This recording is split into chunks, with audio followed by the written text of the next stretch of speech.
Well. Here we go. The biggest FIFA tournament that Europe has to offer is back again for another 48 hours in London, where we go from 32 down to just 8. It's going to be one hell of a journey to get there. But that final 8 will travel to Turkey, will travel to Istanbul on June 7th. It's a battle against the best. $75,000 for the top prize, $281,000 the whole prize pool. Serious chunk of cash, but there's just something about this tournament, isn't there? Just to be the best player in Europe, Ryan. Absolutely is. It's of course similar to its football counterpart in the sense that it's probably the most prestigious cup to win as a player in the FIFA esports scene. You just take a look at the formations used from both of these players. It looks as if Tekkz is playing with a flat back 4, whereas Oliboli utilising the 5-4-1 or the 3-4-2-1, it looks like. So it's going to be hard to break down the defensive structure for Oliboli. And just to explain that for those at home, Ryan, obviously meta changes, the game continues to unfold throughout the year. Pros, of course, will adjust to that. 5-back seems to be the main conversational point at the moment. What we mean by that is a 5-back that goes into a 3, but also could just sit as a back 5. Here's Tekkz looking to build his first chance of the game, went to corner. It's going to be, at times, a game of chess, isn't it? Absolutely. It's about just making the right choices in the right areas. You don't seem to get a lot of goal-scoring chances when up against the 5 here, but Tekkz has started very brightly, very offensive with his skill moves, choosing the right skill moves in those areas, but it's good defending from Oliboli. Well, let's speak about the foot squads in action too. There are restrictions to be followed here. You are allowed to use any foot hero and any icon in the game, but alongside that, Champions League promo items. There's not going to be a great deal of them, but there will be a few sprinkled around in some squads, won't there? Absolutely. We can see there Alaba being used. I think it's the first time we've seen him throughout the competition, even since February, because of course the UCL items in game, they do have the dynamic features. Of course, if the team progresses into the next stage, they get upgrades relating to that. So he's somebody that's going to be used a lot more. I'm going to see Fofana as well, another centre-back that I would expect to be seen. We see Tekkz using him next to Lucio in defence there, as we see Oliboli for the first time building up here. What can we see from the Swede? Tries to work his way into the box and able to do so there. Pullet was the driving force to win the ball back nicely. Alawiran, one of the best for heroes that pros absolutely love this year. There's no surprise why. The Saudi Arabian winger, just full of pace and everything you need for the ultimate in-game FIFA item. Speak of foot heroes, Marquisio pops it in alongside Yaya Toure. I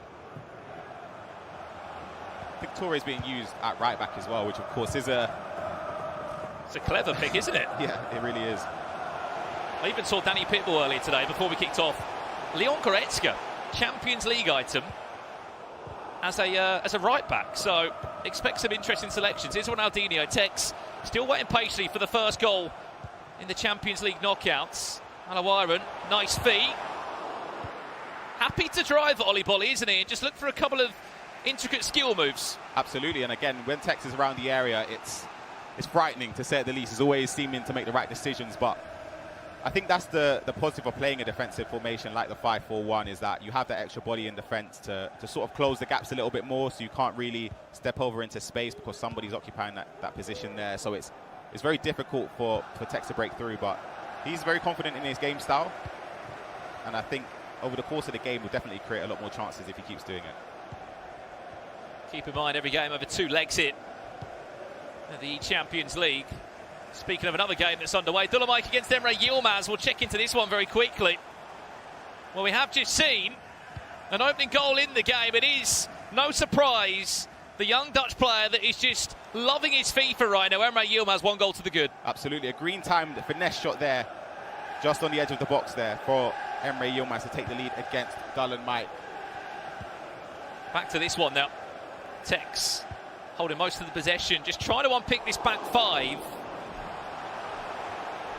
Which, as you can see from Oliboli, doesn't need a coach, doesn't need anyone around him. We're hearing there's been another goal in that Dolomite game. Surely not a second for Emre Yilmaz. He's gone for the second man press, and Dolomite needs to switch on now, otherwise it's going to be a very similar story to the Swiss rounds. Absolutely, that's a gift from Dolomite to Emre Yilmaz. I believe that could have been straight away from the kickoff as well when defending. He's just given a chance there. Here's Oliboli. Ball back inside. Well, he might not have had all the possession in the world, Ollie Bolly, but he doesn't need it. We can attack like that. See it again, he got down the byline, just put on a play for R9, and now Tekkz finds himself 1-0 down. Yes, it was great build-up play from Ollie Bolly towards the byline. You can see the commitment from Tekkz there with Lucio, just to try and make that tackle and give away a corner, but he mistimed it, and then Ollie Bolly was sort of gifted a chance there for an easy pass. But I think that's against the run of play. I don't think we've seen many chances from Ollie Bolly in this first half, but again, when they come your way, you have to take those chances.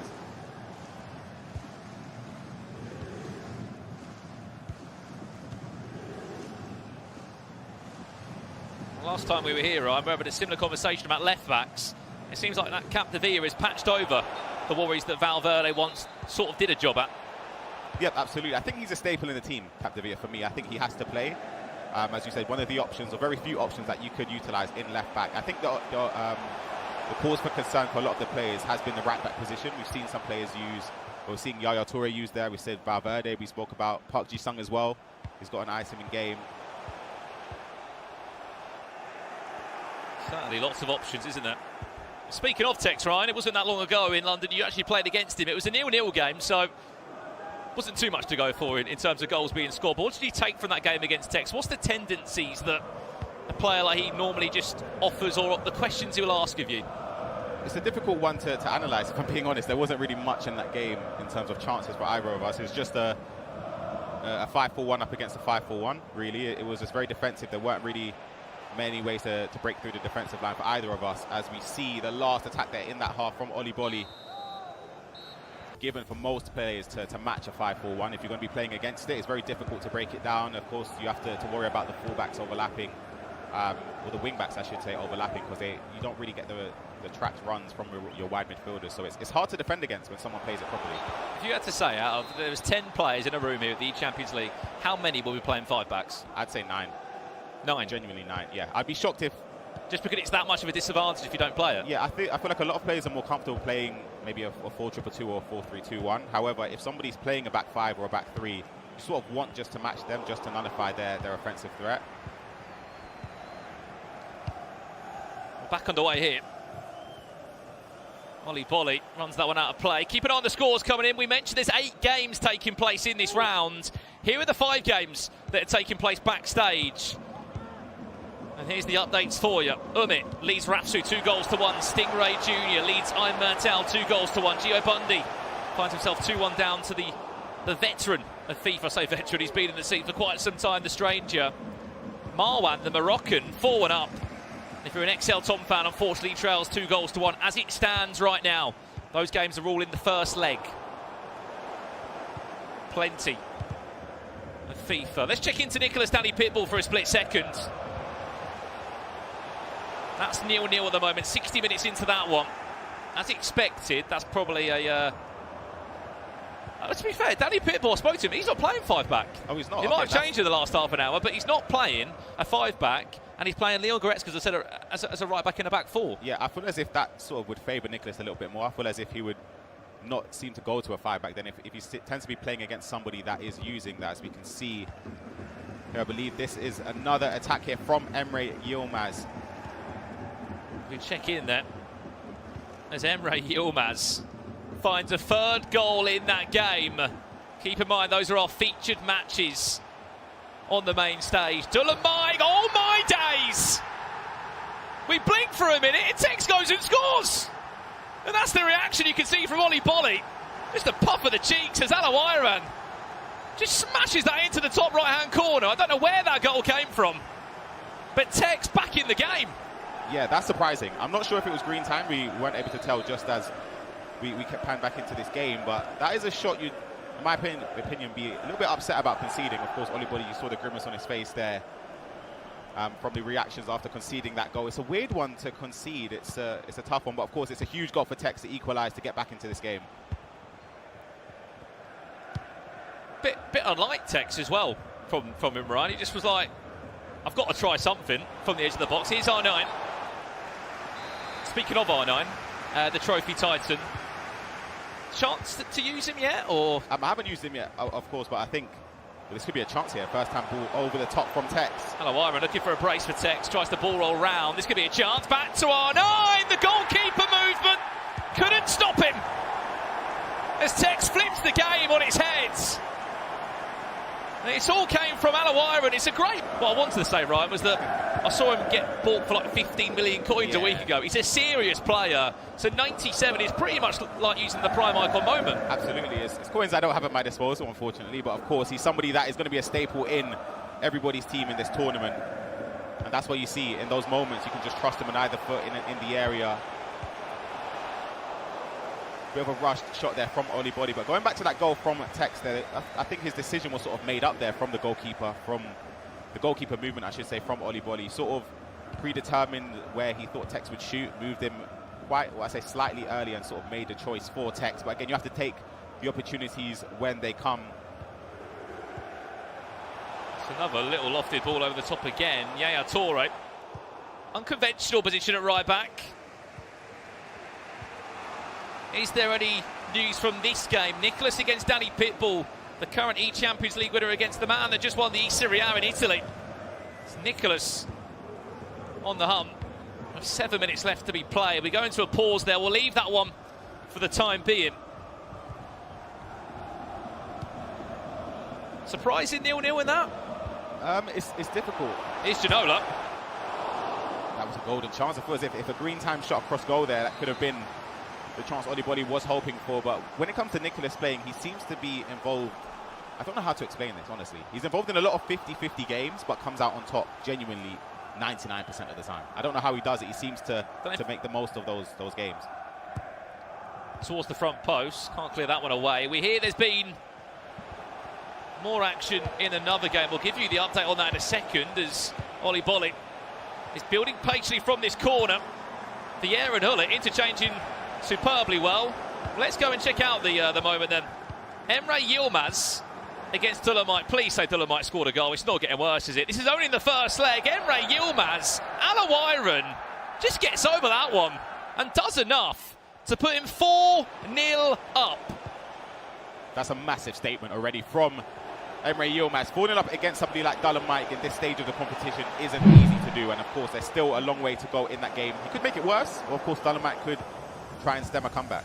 No disrespect to Dolomite, but could you say let's just switch on to the lower bracket, or is there still a lot of time? There's still a lot of time. You can't give up yet. It's going to be tough to come back in any game, let alone against somebody like Emre Yilmaz, who doesn't really tend to give up a lot of chances. He doesn't really give up free goals. You have to work for every chance you get. So if it's me, I would honestly say just maybe try something different. Maybe the formation isn't working, personnel isn't working. So there's still a little bit of time just to get a goal or two. Tekkz hunting for a third in this game. Alawaira tries to unpick the holes in the defence between Vieira and Lucio. Well, I can't believe this. We joked about it being over. Is it over, or has Dolomite got himself a goal? It looks like he has. It's Dolomite got the chance here. There's 12 minutes left in this game. R9 just does a job down the byline. About time from R9. Puts on the plate for Hullet. Dolomite, you're right. Not out of the game yet. 4-1, he does trail. Yep, as of course, we still got the second leg to play. So a 3-goal deficit is a mountain to climb, but there's still time to try and get back into it. I think for Tekkz, just going to be looking to get the last attack in this game, kill the clock down slightly. There's going to be 1 minute added on. He's going to be happy just to keep possession until the clock ticks down. If he can generate one last attack. Ronaldinho goes out for a corner, but the referee will play the corner. As additional time is done and dusted. R9 Hullet. Ronaldinho back to R9 again. This is the last chance of the game. Will Tekkz be able to score a goal? No, he won't. And that will do us at the halfway point. Well, let's head over to Richard. Yeah. Well, we'll keep you up to date with those other games that are taking place. Keep in mind, as we said, at the end of play today, 4 will qualify for Istanbul, 8 will be eliminated, and 20 remain in the tournament. Looking for those final 4 spots tomorrow. Winners bracket, losers brackets, all in action here at the E-Champions League. Back on the way in our featured matchup, though. Olibody will kick from left to right against Tekkz from right to left. He said to Richard, Ryan, that Olibody might try something a little bit different. Yeah, I wouldn't be shocked if he... Think he comes out with a 5-back or no? Yeah, I would definitely, if I'm him, still come out with a 5-back, because he triggered a German cross there, where he triggered one of the midfielders, as we saw there with Bruce Hood, making that darting run into the box, but defended well there from Tekkz. But I think for Oliboli, probably start as he left the second leg in that back five, try and see how the game goes, gauge it a little bit more, and as the game progresses, maybe then he could look to tweak a few things if the scoreline remains the same. Tekkz on the hump for a third goal in the game. See how he plays this one out. What I'm looking forward to most today and tomorrow, Ryan, is seeing how many players will be given a job at right back. Yaya Toure on one side, Valverde on the other. Anyone else on that list that we could expect? Goretzka maybe? Yeah, Goretzka's a choice. I saw a few players using Hullet or testing out Hullet in right back, which is an interesting choice. Of course, he offers the aerial ability, defending the back post crosses, but you lose the presence in midfield, but driven past in there from Tekkz, just to try and breach the defensive line for Oliboli. How much of a game changer is that driven pass as well? You see pros do it all the time. It's so important. If you could just get that passing channel from centre mid to an R9, and you can do it quickly, you can just catch your opponent off guard. Absolutely, you can use it to turn directly into a reverse elastico, the drag heel to heel, which is obviously very utilised in and around the area to create those chances, those angles for the shots across goal. But driven passes, of course, a key feature, as well as the Trivela switches of play. We'll see a lot more as the game progresses on. Oliboli. Doubt will be looking for a cross into the box. Tries his best to work in. Got to be careful on the counter-attack here. This is where Tekkz will be out to get you. It's a running race between the two for heroes, Lucio and Alawiran. Fortunate enough that Lucio can come out on top. That's twice now he's made the same triggered run there. Tekkz defended well both times from Oliboli. He seems to manually track the run, which is of course something that you have the luxury to do so with the three centre-backs. You can bring one out of position and still have the structure of a back four. R9 is still onside in that pass and move. So is Marquisio. Back inside to R9. Massive save from Van der Sar. That save's made up for it. It's made up for conceding the first goal. I thought that was almost a foregone conclusion. I thought that was going to be the goal from Tekkz to give him the two-goal cushion. Great build-up play there from Tekkz, but there could be a quick response there from Oliboli in terms of the attack here, but defended well. Of course, the UCL item in for Fana. I think he's going to be a staple amongst a lot of the squads here that we'll see today. I saw Danny Pitbull look towards the Chelsea defender.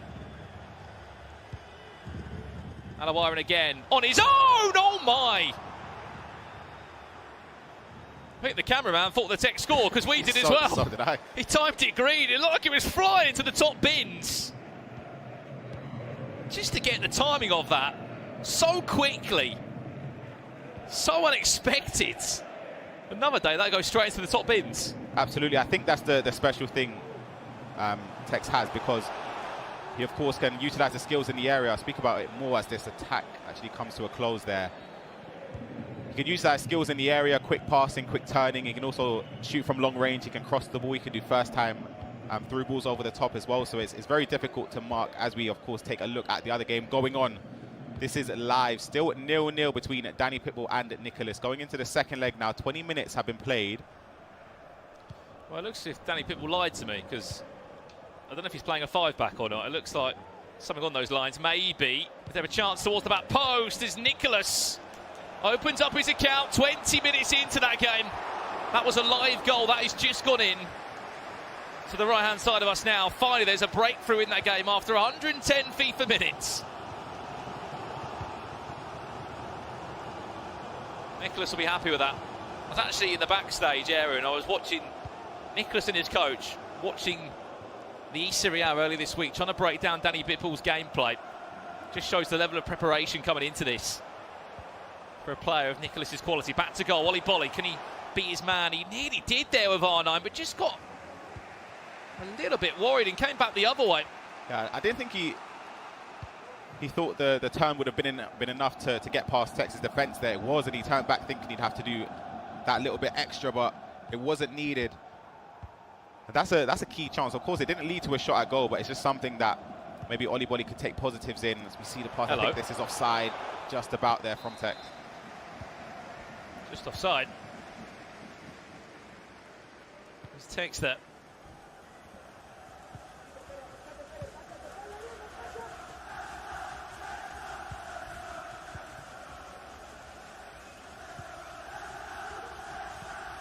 just looking at the bracket, it's a bit of an update for you guys. Who will be playing who? I tell you what, Ryan. The winner of this will play the winner of Umit or Rafsu. Massive. You get a big game every round at the Champions League, don't you? It's a massive game. Again, as you said, those type of matchups you associate being grand finals, let alone in the next what will be the round of 16 in the winners bracket. So it's a tough game for whoever wins, but of course whoever loses is going to have a. If it's Umit against Tekkz, that's, they're both top 8 last time in the E-Champions League. Half time here, Tekkz from Emre Yilmaz has resulted in a goal there up against Dolomite. So that's a huge one. I think he'll be confident to see out that game, in my opinion, Brandon. Being 5-1 up now.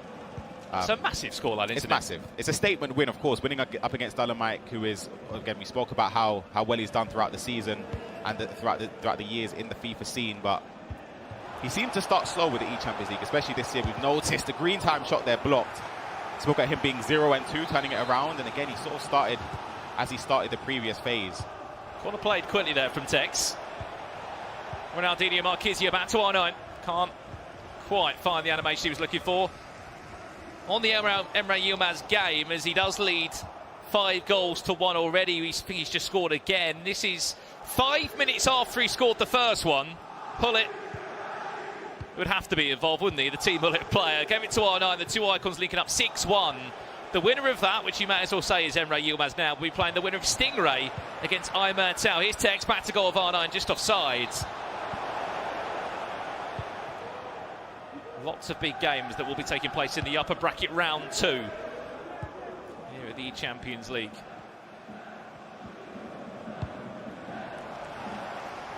It's worth noting as well that there are 16 players that haven't kicked off yet. In the next round, they shall do that. The likes of Anders Vergang will be kicking off his match. Tekkz is loving these long balls forward. What is the keeper doing? Oh, makes sense. Just offside. Yeah. Keeper sort of fancied it, then he didn't fancy it. There's just something to watch out there for Oli Bolly. You see the passes over the top. Tekkz isn't afraid to play them at will.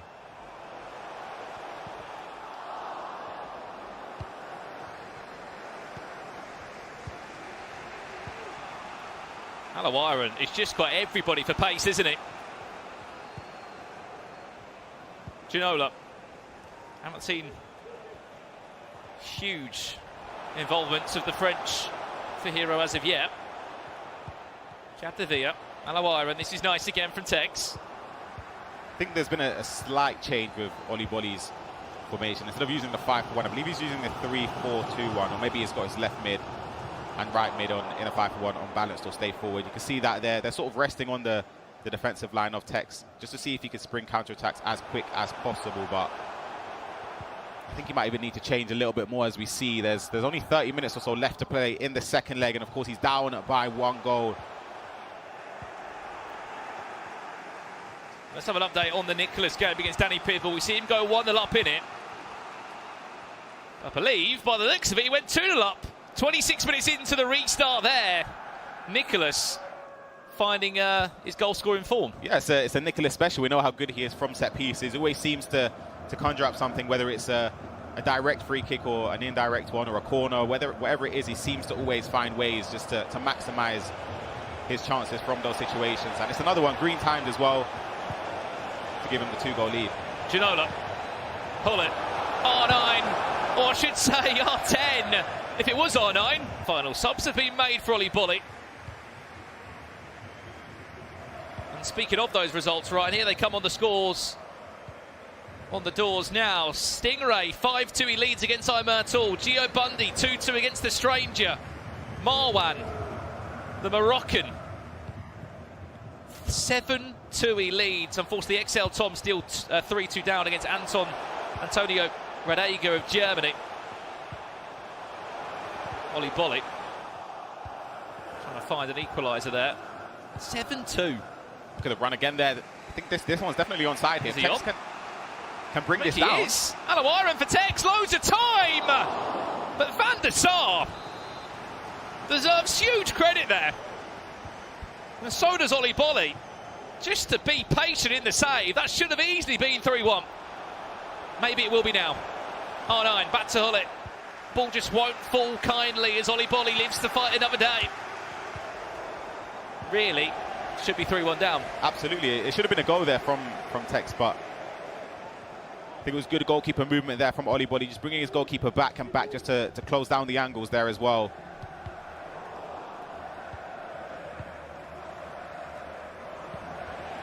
Here we go. Ginola just dinked in to the path of Di Natale, who gets a nod off the bench. Di Natale might get another effort at it. Just bundled off the ball there by Capdevia. 10 minutes to play here. Corner to come in. You can just see Hullet there being moved towards the front post. Expect maybe some sort of like flick on at the front post potentially. There's Hullet. There's the flick on. And for a split second, there was nearly a bounce that was going to favour the likes of R9. I've seen that corner a few times now. Just sort of seems like a little bit of a hidden gem. Alawiron, every single time, is there for Tekkz. So much pace. Final 7 minutes. Does Tekkz want another goal, or does he just want to see the game out? So much pressure. Ollie Bolly could be 3-1 down again. Vieira's just there in the way.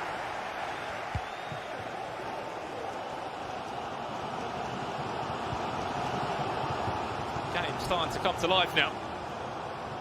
As Ollie Bolly throws bodies forwards, this is where the gaps appear. Alawiron, loads of space on the far-hand side of your screen. Ginola, great ball. No, he's just offside. Does it get to the point now where the game plan changes? Tekkz just got to look after the ball. Yeah, absolutely. I feel as if he gets possession now from this, I think that could be all over unless we see a mistake from Tekkz. And that was another switch there twice now in a couple of minutes from Ollie Bolly that didn't result in what he intended. It's great play from Tekkz, just slowing the game down a little bit, just making sure that Ollie Bolly has to drag players out of position if he wants to retrieve possession. Approaching the last few moments of this game. 2 minutes added on here. Tekkz just needs to keep possession in the final third, just kill the time down on the clock, and he should, here we go, guarantee himself a spot into the next round. Clever, composed as ever, as Fnatic Tekkz gets his first win in the E-Champions League knockout. And Danny Visser, I never answer your question about prediction, but I'm going to go on the side of Danny Visser. It's not it wouldn't be unheard of. I don't think it would be it would be a shock, but I think that he's definitely got the ability to do so. We spoke about a lot of players playing the 5 at the back formation and the 5-4-1 or the 3-4-2-1. It looks as if both of these players are going to be doing that. Well, what's interesting when you get to this stage of the competition is, you know, these are the best of the best, and from these 32 best, it's a potential shot there from Danny Visser, but defended well, gets the possession on the corner. This is a good start.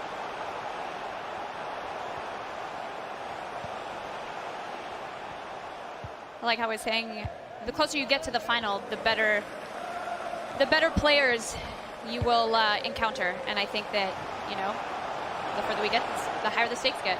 Absolutely. I think for Danny Visser, he would have known that every game is sort of a must-win from that position of being 1 and 2. So coming into this, I think nothing will change as well. But of course, our other featured games going on, we do have Jesus up against Deeper Shoulder. We have the luxury of being able to check out the replay, Leon. This is the goal here that we're going to be seeing, building up play. You can see the triggered run already there from Miles back in his half. It's Jesus in on goal, and it's a powered shot in to the middle of the goal, but the movement from Bisholto moved the keeper out the way there, but it's a bright start for Jesus.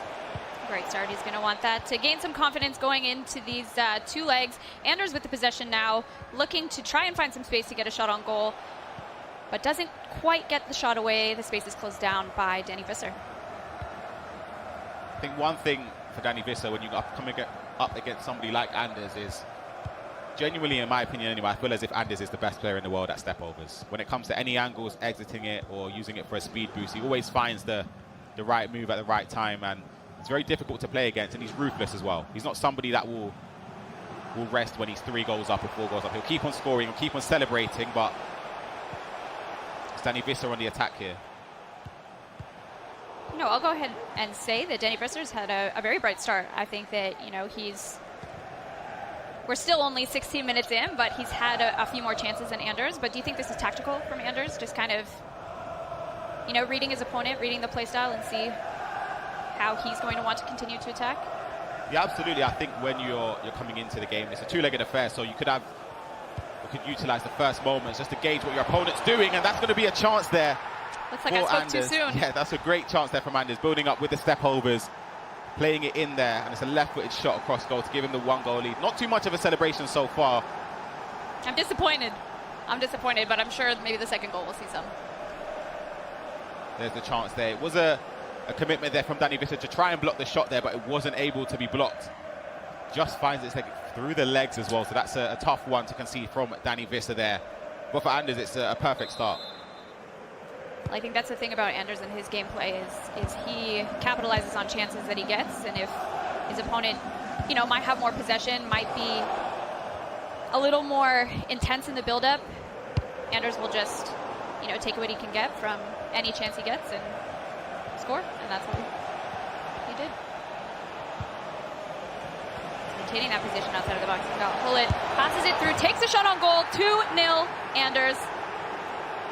It just looks easy. it genuinely looks easy. I don't know, it just looks so easy there where... The way that Anders plays, or how he's approaching this match, how he's setting up, what his tactics are. Do you think that maybe that will almost help him continue in this game? I feel as if for Anders, as I mentioned already, how ruthless he is. He seems to thrive under these situations where you have to remember from when he was young. I'll speak about him just as his attack comes to a close. I believe he would have been 14 or so when he was on that record at Infant Champion. So he's already used to having a lot of people viewing his games online. He was streaming that live every single week. So he's very used to being under the limelight and having that pressure. This attack comes to a close. Of course, we do have the other featured matches. We spoke about one of my favorites is Footwiz Nickstev taking the lead there up against Montaxa just on the edge of half-time there. So that's a big lead there. You saw the replay, the goal there from Nickstev to take the lead. It's a perfect time to get it as well, Leah, just before half-time. Exactly that. Building up some momentum for the second half. It's funny, you mentioned Anders, you know, having that Foot Champions record that he had, streaming for several thousands of people at 14 years old. When I was 14 years old, I was literally making potions in my backyard, I can't lie. So different experiences for sure, but a huge accomplishment for him. And to be able to start his FIFA career at such a young age, he's got the world ahead of him in the future. Another chance from Anders here. Janola on the ball, great timed, far. Scores here, so we can keep you up to date. You see here, Algren leading 2-1 against JRG in the first leg, of course. Joseba down 3-1 against Daniel 7. Ketadalo as well, another player from France, a fantastic player, up in his matchup. We see Neat 2 goals up against Pepe. Neat is another player to keep an eye on as well. I'm sure Gravison will have a lot of great words to say about the young Spaniard as well. And Lex up against Levy Finn. That is a huge match as well. 2 fantastic players. I think both go under the radar here as Danny Visser tries to build up. It's a great heel-to-heel drag there in the box, but a good save from Anders' goalkeeper there. You mentioned before Anders just kind of having that, you know, nonchalantness to his game, and I think that's what we're seeing. I keep forgetting that it's not even the 40th minute yet, and, you know, we've seen 3 goals from Anders.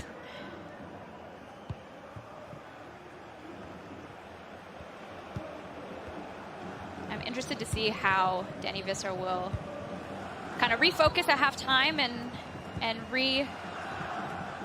perhaps invent his gameplay tactics, or game plan rather, for the second half. What do you think he needs to change going into the second half? It's hard to say because changing formation sort of fall into Anders' hands here. Playing a back forward allow there to be a lot more space. You have to think, consider 3 goals when there's 3 defenders or 3 centre-backs there in position to try and defend those spaces, and that's what worked out for him. So I don't think changing anything drastic right now is the play. I think he could just sort of play it down a little bit, try and get a goal back into this game, and even if he could end the first leg down by 3-1, for example, there's still a long way to go to try and stem a comeback, and this could be a chance here, building up. That was good goalkeeper movement from Anders. Almost was 3-1. So he's unbeaten, and he's already 3 goals up in the first half against Danny Visser. Have we seen anyone in professional FIFA history go completely undefeated in a tournament?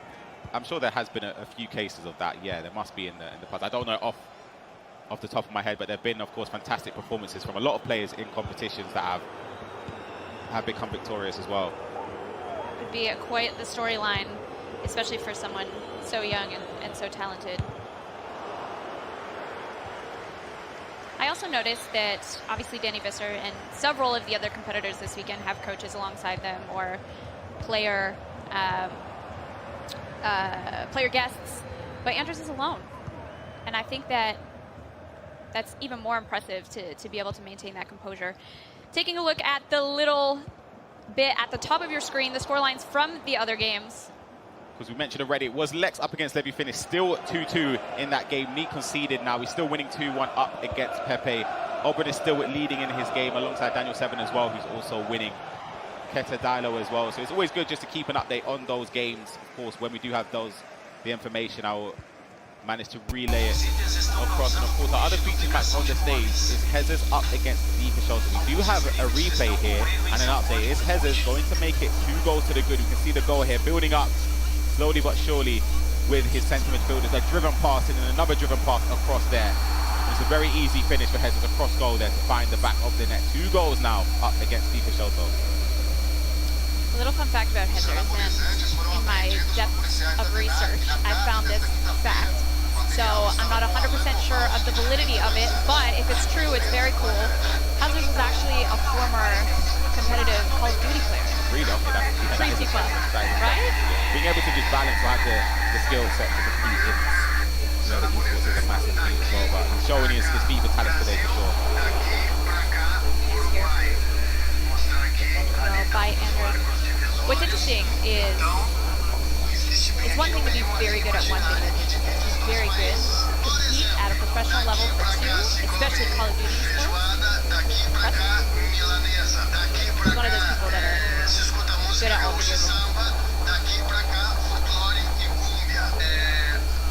But Anders has slowed down the play a little bit. He's 3-0 up. Do you think he wants to score more, or do you think he's happy with it? Yeah, of course. Anders is going to look to find the spaces here. And of course, as the time ticks on, you know that Danny Visser is sort of going to be forced into making a play in terms of pushing more bodies forward, being a little bit more susceptible to counter-attack because you have more bodies going forward. Look at a quick pass in there from Anders as well. But it was a good step forward there from Danny Visser to file the danger. Seen a little bit of shift in the gameplay though, whether that's from the side of Anders or from the side of Danny. Looking to perhaps attack as fast and concede from misplaced passes. Another chance from Alawiron here, but doesn't quite get the power on it that he needed to put that in the back of the net. Yeah, it was a build-up play that you sort of is synonymous with FIFA 23 nowadays. It's looking for that ball into the box. He's headed it down there. It was an early bit of goalkeeper movement there from Anders just to sort of predict where that shot was going to go. And again, it was untimed, or it wasn't timed green, so it wasn't a huge success rate to get that goal.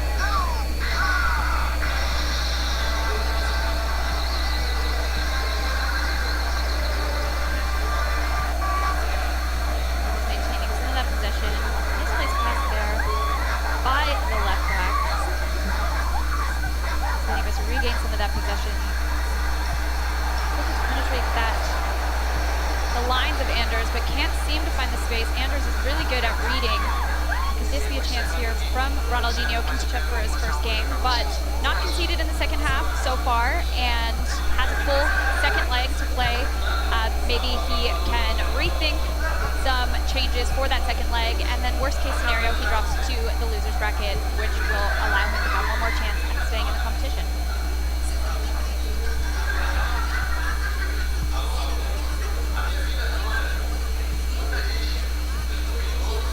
I think there has been a change though in the formation. It looks as if Danny has gone to a back 4, I believe. Anders has remained in his trusted back 5. You mentioned perhaps that wasn't something that you would have maybe done yourself. Yeah, actually, correct switch there. It's hard to say because the players are moving around, but I think he might still be in the back 5. I'm not too sure, but either way, he still needs to try and generate one attack this game. Even if he could leave this leg with only a deficit of 2, that's going to be a huge boost of confidence, thinking that he can come back into this game. Of course, having a 2-goal lead always a cliche statement of it being dangerous to defend. So it will give him at least some confidence that he possibly doesn't have right now, because the 3-goal deficit, as I said, against Anders is going to be difficult for the turn.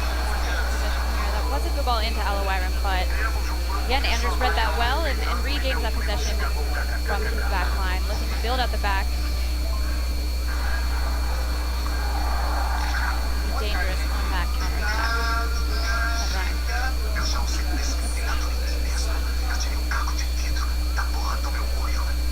Last moments of this first leg in our main featured game. Looks as if Anders is just going to be happy just to keep possession. Doesn't want to give up the ball here to potentially concede, but we'll just keep it just to wait for the last attack here, because if he can just get another goal here with this, the final attack of this game, it wasn't meant to be there. It could be an attack actually, but that's going to be the end of the first leg, Leah. 3 goals to the good for Anders. It's been a calm and those chances. He took a little bit more time because, of course, the goalkeeper movement from Anders sort of gave the chance there for Danny Visser to maybe opt towards the shot across the other side of the goal there. But again, just a little bit more composure there, and it could get some goals in this game. Well, we are off in the second leg between Anders and Danny Visser. Anders, of course, leading 3-0. 6-0 at this point. This could technically make it 7-0. There's a chance there from Anders in the first 4 minutes of the game. What do you expect from Anders in this game? Exactly what we just saw there. The chances. He's going to be going forward. He's going to be confident in possession, and he's going to keep on trying to create. And that's exactly what we saw there. Almost a chance there on the 5-star week for Obarna. You'd expect that to at least hit the target, but it wasn't meant to be for him in that situation. But he's building up here again. Infamous step overs that we talk about so much. Had a chance there with Ronaldinho, but defended well and read very well by Danny Visser.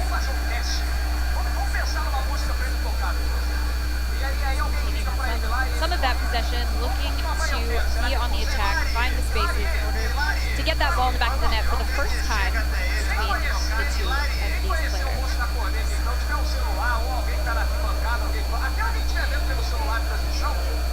Yeah, Danny Visser loves to trigger the runs there from his midfielders. Just those runs into the box, just to give the option of what we call the German cross. You don't necessarily have to play the pass over the top, but just use it as a bait just because your opponent has to trap the run, which is, I think, the key component having the 5 at the back of the 3-4-2-1, is that you have the 3 centre-backs to try and suss out the danger a little bit more. You can afford to drag a player back and still have at least 4 players in defence, plus the midfielders, of course. So, yeah, I think it's very, very useful to defend that. Both of these players being perhaps much more decisive in this game, not wanting to misplace a pass. Ronaldinho straight through, green time. I see it coming. I see them. Again, and now it's 4 goals up a bright start in the second leg for Anders. It's tough to take. Danny Visser, I think, being again so early in this first half of the second leg after conceding 3 in the first leg. Not a great way to start, but crazier things have happened. Yeah, absolutely. There's still a little way to go. It's going to be a tough ask for him to try and get back into it. That's a bit of composure that he needed with taking it down there. But again, the goalkeeper movement and, of course, the untimed shot there wasn't enough to I guess, challenge Van der Sar enough there. So I think Anders is comfortable with the way he's defending. He knows that he's sort of in the head of Danny Visser with the way he's defending and moving the goalkeeper. He's moving it to the obvious places you'd expect there. You see the ball, a little bit of luck there just to keep possession for Anders. The step overs, again the step overs there, and it's going to be confidence, motivation, I guess. This game started at 0-0, you know, so kind of forgetting about the last one and going into this, hoping to get the best out of it. I wouldn't say he's playing poorly either. He's just had a little bit of a slow start, been unlucky, and Anders has just been a better player. Yeah, absolutely. You see the triggered runs there from Danny Visser. It's going to be a key component, again, to try and just push as many bodies forward just so that Anders has to trigger the run. He has to manually track something, which could open up more space there, but it just wasn't meant to be.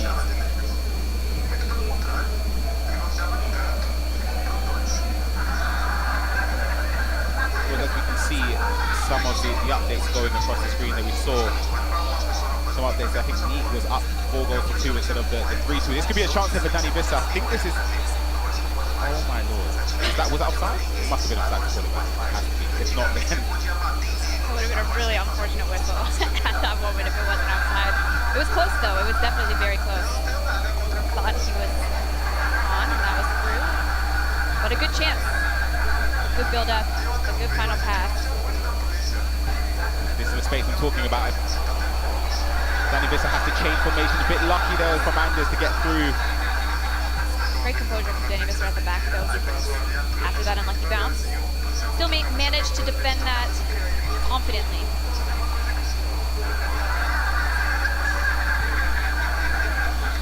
Speaking a little bit about, this is perhaps a silly question, but for those that aren't aware, chance here, I don't know if was that the right pass? Probably not. For those that aren't as familiar with the mechanics of the game, timing a shot versus not timing a shot, and the likelihood of scoring the goal. How important is this time? It's very important at this level, the green time. The majority of shots that you find, of course, even the ones that aren't necessarily not in the box, you've got the ones outside of it. I think that's even more important to time. As we see it, be another chance there.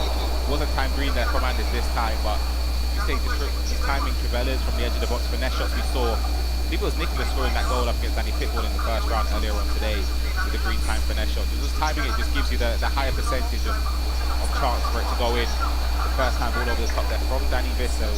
Well defended from Anders being rock solid at the back, I have to say. He was a paid actor for us there by red timing that shot as we were talking about it. But yeah, Anders has been solid at the back, not letting him get through, and I've said it several times, but reading Danny Visser and his build-up play very, very well.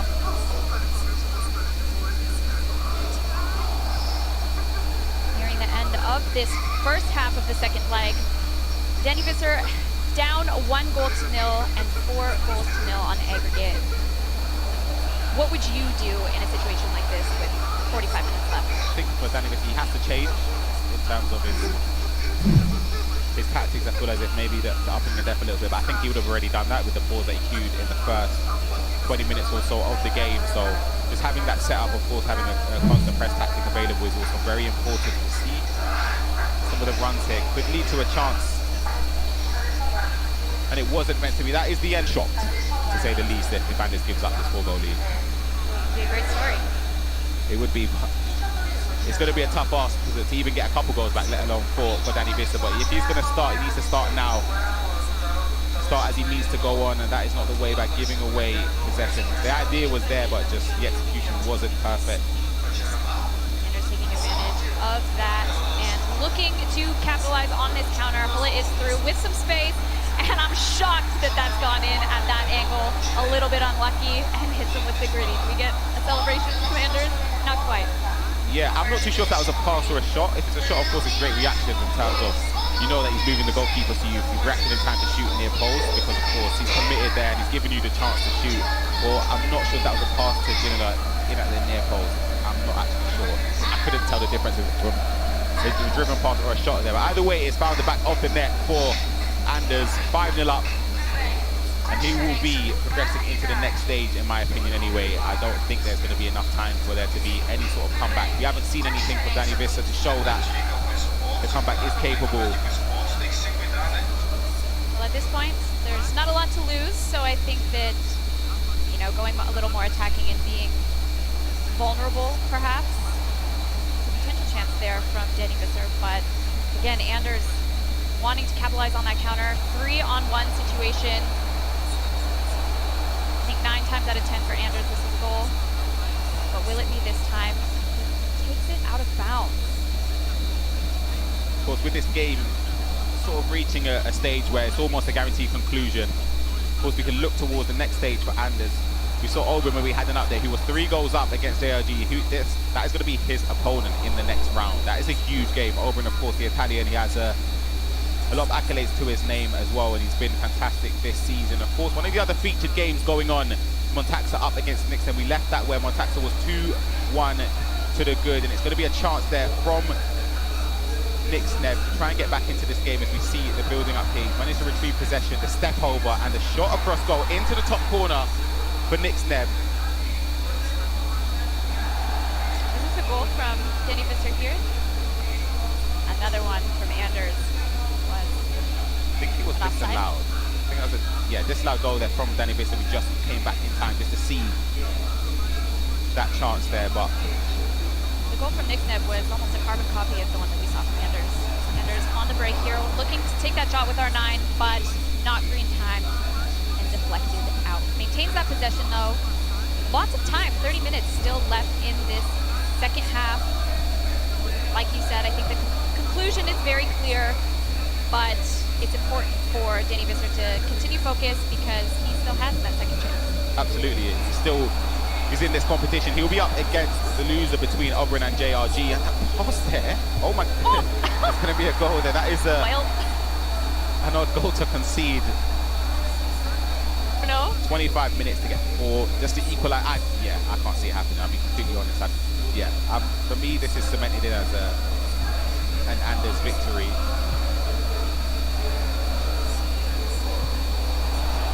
I think that's just outside, yeah. Great vision. Tony Cruz-esque through the middle. You can almost see the hunger a little bit in Danny Visser. As you said before, Ryan, having a deficit of fewer goals is a good term, but heavy touch.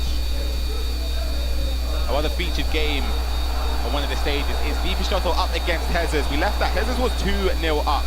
Of course, ended the first leg 2-1 up, and then there's going to be another goal here from Deepa Shuttle. Of course, this is a replay. You can see the building up here, the skill moves, the step overs, the shot across goal, and that was to make it 2-2. And of course, there was another goal, 3 goals to 2 now for Deepa Shuttle overall on aggregate. This is the second goal in the second leg. Just intricate passing in and around the area. First time, the shot in at the near post this time. Post. Yep, he takes the lead. As you can see there, his coach behind him in Samuel Arena, another player that's been around the scene for a long time. And this is another chance here for Anders. The ball roll, he's dwelled on the ball a little bit too much. They're potentially put off by the goalkeeper movement from Danny Visser. About 15 minutes left to go in this game.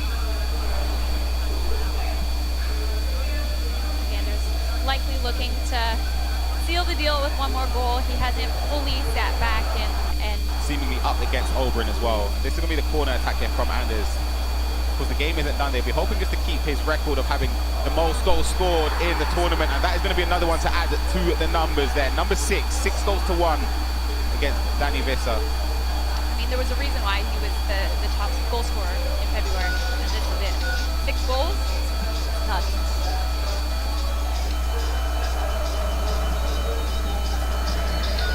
Slight bit of luck there. Maybe the tackle was from Danny Visser there. Got a bit unlucky with that tackle and it wasn't able to retrieve possession. But again, it's just another goal from Anders. He's already spoken about how prominent he has been in front of goal, having the record of the most goals scored coming into this second stage, or the next stage of the E-Champions League. Maybe looking to have a consolation goal towards the end of this second leg. Gets there, almost a mistake. Possession from Anders on that back line, but works out of that pressure quite nicely.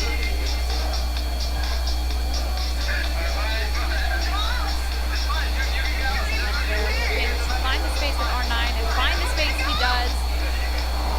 Wow. Okay then. Yeah, he's not happy with that either. He wants to get more goals there on the scoreline just to try and get back into this, or not get back into this, sorry, to try and get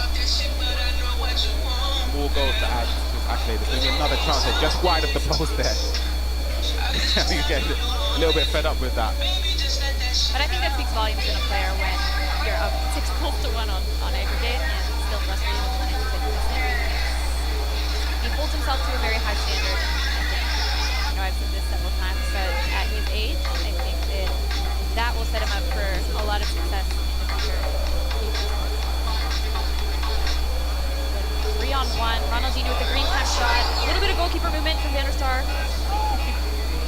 See the theatrics from Anders as well.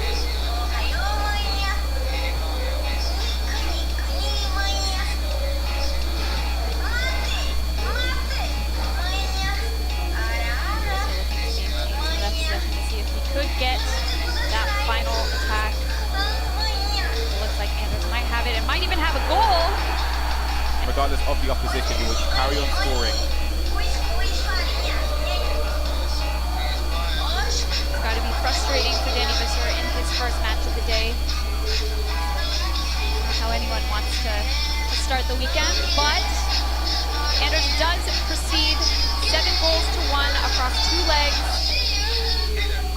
Leg 1 is underway. The first question I throw out to you, Grav, are we looking at a 5-back, or is someone going against the grain?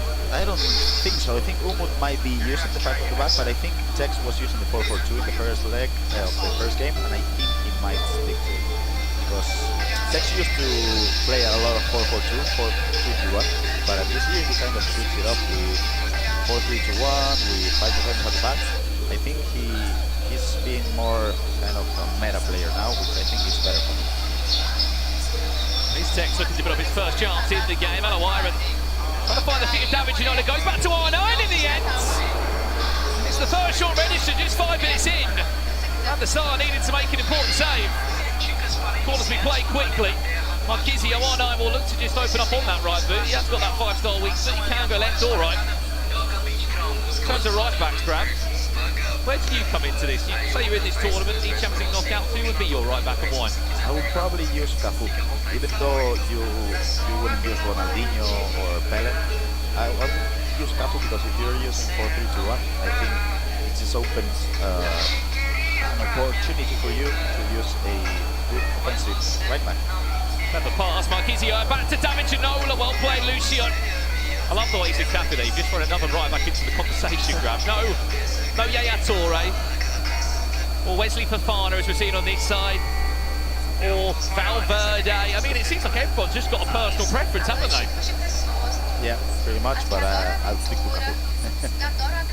Well, let's see. I might join you on that. Keep in mind, squad restrictions in play here at the E-Champions League.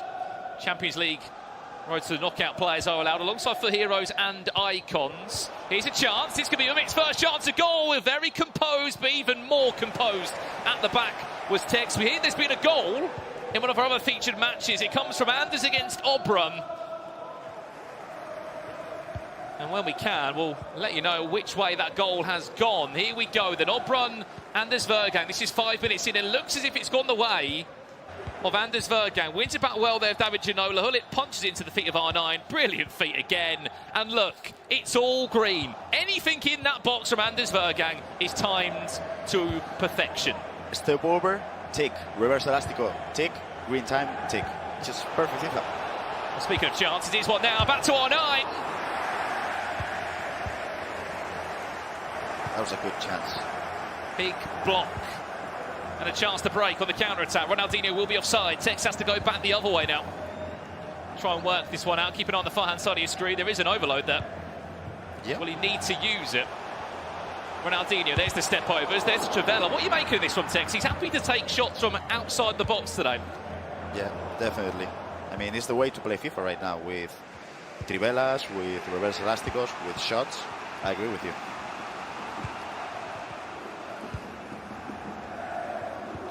Well, Anders may have scored, but there's also one of the best players from Italy sitting alongside him.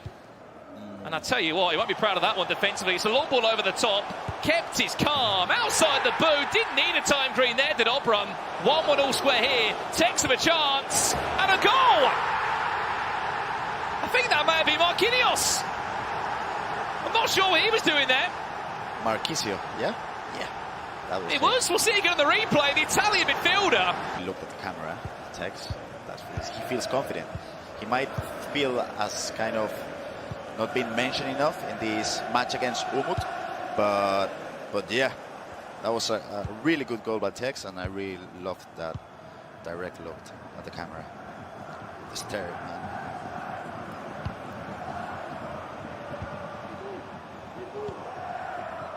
It sort of feels like, Grav, when Anders and Obram started scoring goals, everyone has started to get underway. What do you make of that extra midfielder choice from Tekkz there? He's sort of got 3 midfielders in. I don't like it as much, but if he scores, what can you say? You cannot argue with stats. He just scored a goal, so it worked for him. When I say 3 midfielders in there, I got slightly confused earlier because Yaya Toure is playing as a right back. Again, everyone has got their own personal preference. It's the weak spot in these teams. But the pros. It just makes sense as a player to use Yaya Toure as a right back. He's physically strong, he's quick with the ball, and he has good passing stats, so it just makes sense.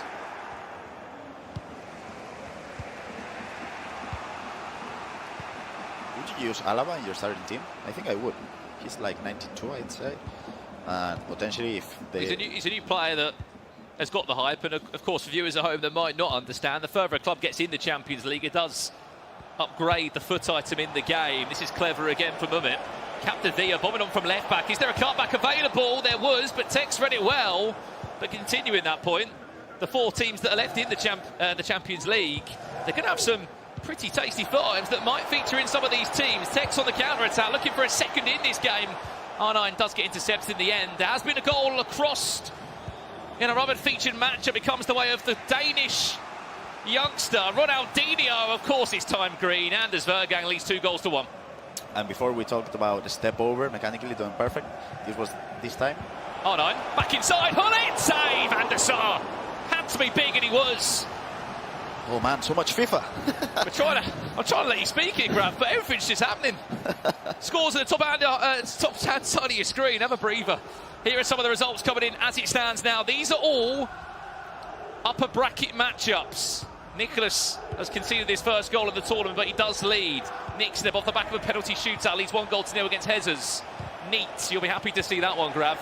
4-2. He leads a bit of goalkeeper movement at one point where he had to predict that too. Just all the small intricacies that, I mean, look, the best players have them. We're lucky that we can sit here and watch them. I would like to ask a question to the chat in general. I wouldn't know who's the favorite here beforehand between Umut and Tekkz. That's a really good question to answer. Because you're talking about Tekkz. Honestly, if you put a poll out, I think you'd be in for like a 50-50. Oh, I wouldn't know what to say to that question. I wouldn't know the reply. Back underway for this one. Umit still hunting for a way back into the tie. Alawiran back to David Ginola, who will go on his own with the Frenchman. A couple of step overs as he looks to find a gap between a couple of Texas defenders. But again, plays himself out of a spot above us so well. I think there has been a goal over in the Stingray Emre Yilmaz game also. We'll give you the lowdown on that as soon as we can. Ooh. Good feed. Marquisio, the only goal scorer so far. Said about patience, Gravison. Yep. But no further in this build-up. Yeah, Torre. Ronaldinho will bring the flair into the attack. Just couldn't turn. And a chance to break Ginola. Nice build-up. Spreads it wide to Alawiran, who's got the pace. Has he got the numbers, though, in the attack? Yeah, Torre, surely not from distance. Punches it to the feet of Ronaldinho. It's another massive save from Van der Sar. And the build-up is there for Umut. Let's see the corner kick. Corner. This is Umit. Where's the options? Where's the RB Leipzig shirts? Tekkz doing well just to organise the midfield and defensive line. Make something go back the opposite way. Good defending. Come at me again, says Tekkz as he wins the ball back. 30 minutes left in his first leg. Still only 1 goal in it. Upper bracket round 2 of the E-Champions League day 1. That's what you are watching right now. Clever. Ronaldinho, step overs, matched well by Wesley Fofana. Tekkz player switching is incredible, out of this world. That player switch to Fofana is extremely hard to do. And if you miss it, it's just a goal for Umut. So yeah, player switching when you're reaching these kind of situations, these kind of matches, I guess the best players in the world, they are so precise. They don't simply miss one. Yeah, Torre. This is Tekkz down the byline. It's a dangerous area to be. Bit too long he held that for, but just couldn't find an option. Wins it back well. Possession back to Umit. The pressure after possession loss is really important as well, and I think that's one of the key ingredients to Tekkz way of playing FIFA. R9 in a running race. Will he get the right side of Wesley Fofana? Yes, he will. Ball roll through the legs of Van der Sar. Nothing! Many times we don't talk about mechanical stand-up players. Sometimes you just gotta ball roll, tap it in, and an easy goal. You say simple, Grav. I think it'd take about a year for me to try and work one of those out, but he didn't have any room to manoeuvre him, but still, to pull that off. Incredible from Umit. Well, there was another game on our featured stage that we haven't given you any updates about. It's Stingray against Emre Yilmaz. There's one player that hasn't been asked many questions of, and it's Emre Yilmaz. He 1-0 down against Stingray. And Stingray wasn't done there. Now, but landside wave finds a second, 63 minutes in. Stingray looking absolutely superb at the moment. Loving the celebrations as well. The crab, el cangrejo, as we call it in Spain. This is good. This is a good one. Pull it for Umit. Oh, he goes on his own. He doesn't need anybody else. World champion. He made the right decisions. Maybe you expect a direct shot from Uhuli, maybe an extra pass to Alegoran. He just ball rolled and a quick shot. That was a really, really good goal by Umit. It doesn't look like really hard to do mechanically, but it's just the right thing to do. 2-1. Here we go. Tekkz in the air. Alawiron. Been so good at making these sort of last-ditch runs for Tekkz. Here's some scores for you. Nicolas, 3-1 he leads. Marwan, 2-1 down against Antonio Radega. Herzers leads 2-1 against Nick Sneb. Daniel Seven of Hamburg against Curtadalo 1-1. And the Spaniard, Neat, leads the German, Levi Finn, by 6-2. Vamos. 8 goals in that first game from Neat. That was a really good first leg, obviously. One to watch. Keep in mind, there's only 8 games that are underway as it stands right now. All of those are in this side of the bracket, the upper side of the bracket. You win this game, you go into the qualification match. You win that, you qualify for the E-Champions League. It's as simple as it sounds. We didn't see any substitutions, right, in this match, which is weird, because you usually expect many substitutions. Minute 60, 70, maybe 80, but it kind of Ancelotti kind of no substitutions way of managing your team. Last play of the game, maybe? Looks like it's going to fall to Tekkz, the last player of the game. It's going to make him rework here, all the way out the other side. Adding time to follow now. 1 minute of additional time. Yeah, Torre, can Tekkz get one more late chance? The idea was there from Marquisio, unfortunately able to provide the all-important touch. That game is done. Let's jump ships if we can. And it's got them fired up for an incredible bracket run. If he wins that game, he's 1 game away from a Champions League, E-Champions League final in Istanbul. Back underway for this one. Umit against Tekkz, in case you missed the first leg. Umit leads by 2-1. Tekkz did take the lead via Marquisio in the first half, and then Tekkz was able to turn the game. Sorry, Umit was able to turn the game on his head. I wanted to ask you, if you're Obrun, you're playing against Anders, and you know he's getting kind of tilted, I would play the mental side of things. Maybe not being unsportsmanship. Are you saying that you're going to put a 5 at the back, Grav, and you're going to keep the ball? Yeah, and I wouldn't skip the you do replays. everything. Yeah, pretty much. Like, not in an offensive way, but I would play the mental side of things, for sure. Here's Tekkz. Should win a free kick there, referee. Ronaldinho does go down to ground. What can we see here? 23 metres out. Here's Ronaldinho. Going to step over for Tekkz. Is he going to play short? Yes, he does. Into Alawiron, who's in the box alongside so many players. Yeah, Torre pushed off the ball. Referee plays on.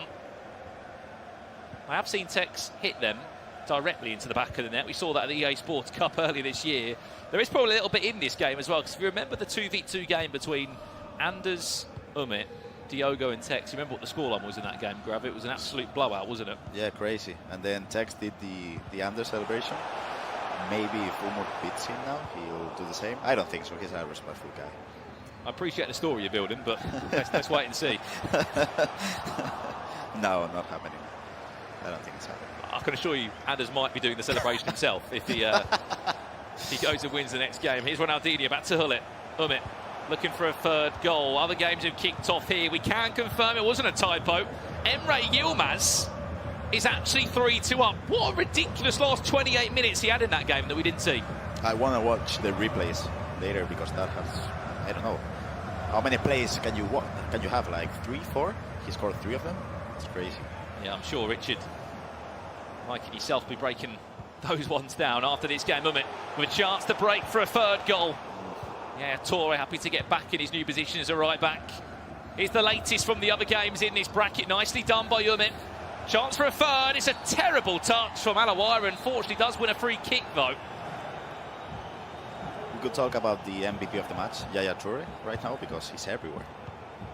He's not there now, unfortunately. Back to David Ginola. He was there. Times it green. Out for a corner. Umit starting this second leg so well. 20 minutes in. Trivela from Ronaldinho, blocked again. That we have credited Tekkz on defensively is how good he's been reading these blocks and the timing of his tackles. And Nicolas is winning 4-1 at the moment. How good is Nicolas when it comes to this knockout phase of the tournament? Just experienced the pressure of all pressure, hasn't he, in tournaments, Nicolas? Pull it. Tekkz now. Back to Alawaira and back to R9. Great save again, Van der Sar. It was nearly a double green time finish scenario there. First one was blocked in the edge of the box and the rebound nestled into the bottom corner. Wesley Fofana, player that a lot of pros have hyped about coming into this E-Champions League, proving his worth again there. Well done at the back. Tekkz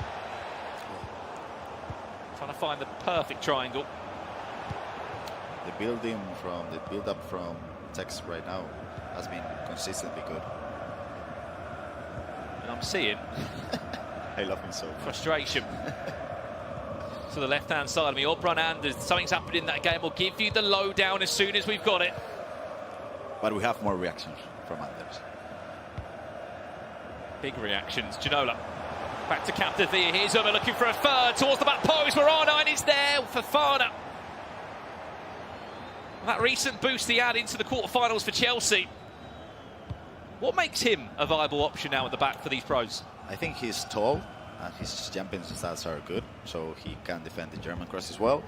His defending stats are also good, and he's quick. So you don't have that many options, and I think if you're not going for, I don't know, another option like Alaba or something like that, Fofana is a good option for you. Tekkz. Ronaldinho. Went for an interesting Javella there from the edge of the box. Wins a corner. Can we see here from Tekkz? Played short. Ronaldinho again, with all the step-overs in the world. Still Ronaldinho. Ronaldinho still for Tekkz. Umit wins it well. There's been a goal in the other game. We said Anders against Obrun. And I can tell you right now, it's the Italian champion of last year, top 4 in an E-World Cup, who has equalised on the aggregate scoreline. 3 minutes in, Obrun is up for this game, Gravison. That was a great cross and that was a great finish as well. The composure was there for Obrun and he equalized the match. Maybe he's gonna play the mental side of things now against that. Alawaira. Tell you what, Gravison, you hyped Yaya Toure up. He has just clutched up again there. He's been consistently good as a right back. Would he be second in line for your right back option or not? Yeah, I'd say yeah? So. Yeah, but first is still Cafu. Still Cafu. There's been a goal also in Emre Yilmaz's match. He was 2-0 down on the 65th minute, ended up winning the first leg 3-2, and he has scored again. Brilliantly well done there. Ronaldinho into R9, a phrase we'll be continuing to say today and tomorrow. 4-2, Emre Yilmaz leads. With that build-up, with those step-overs, you just can clap and regime with, because that work was amazing. You've seen like the level of FIFA build-up in the last few years. You have like right now like what, 8-10 players who are just out of this world, who could be world champions like 5 years ago, but now there's like 6 of them which are amazing. Here's Umit. Ginola back inside to Hullet.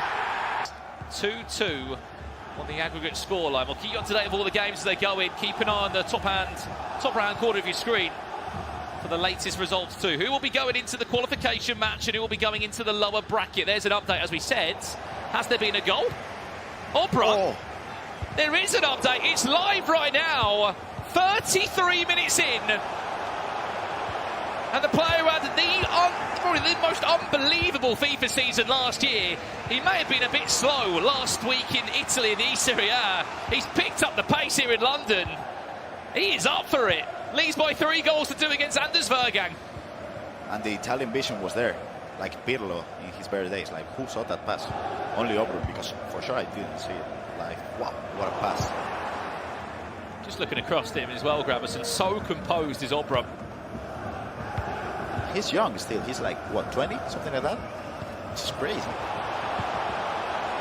He plays like he's been around for, what, 5-6 years? Well, here's Tekkz. Back to Ronaldinho. Alawarin, can he twist and turn? No, he can't. Falls back to David Ginola once or twice. Tekkz recycles so well, but still finds Lucio in the way. I've just heard an even bigger roar, by the way, from the Anders Obron game. And if you're an Anders fan, unfortunately, I don't think it looks very good. No, it doesn't. It does not.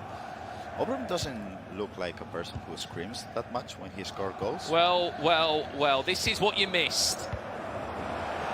Obron is loving this high line that Anders Vergang is playing, and he is picking him off. 35 minutes in, he has got a 2-goal cushion in the game now. And the composure was there. He just waited for the... Oh, this is getting... Oh my days. Spicy. This is oh my days. I know this is our featured matchup of it against Tekkz. But we'll keep you up to date of what is happening between Anders and Obron. I've just seen Anders Vergang stand up with a massive Komnu, which means one thing. The Danish youngster has just scored a massive goal in that one.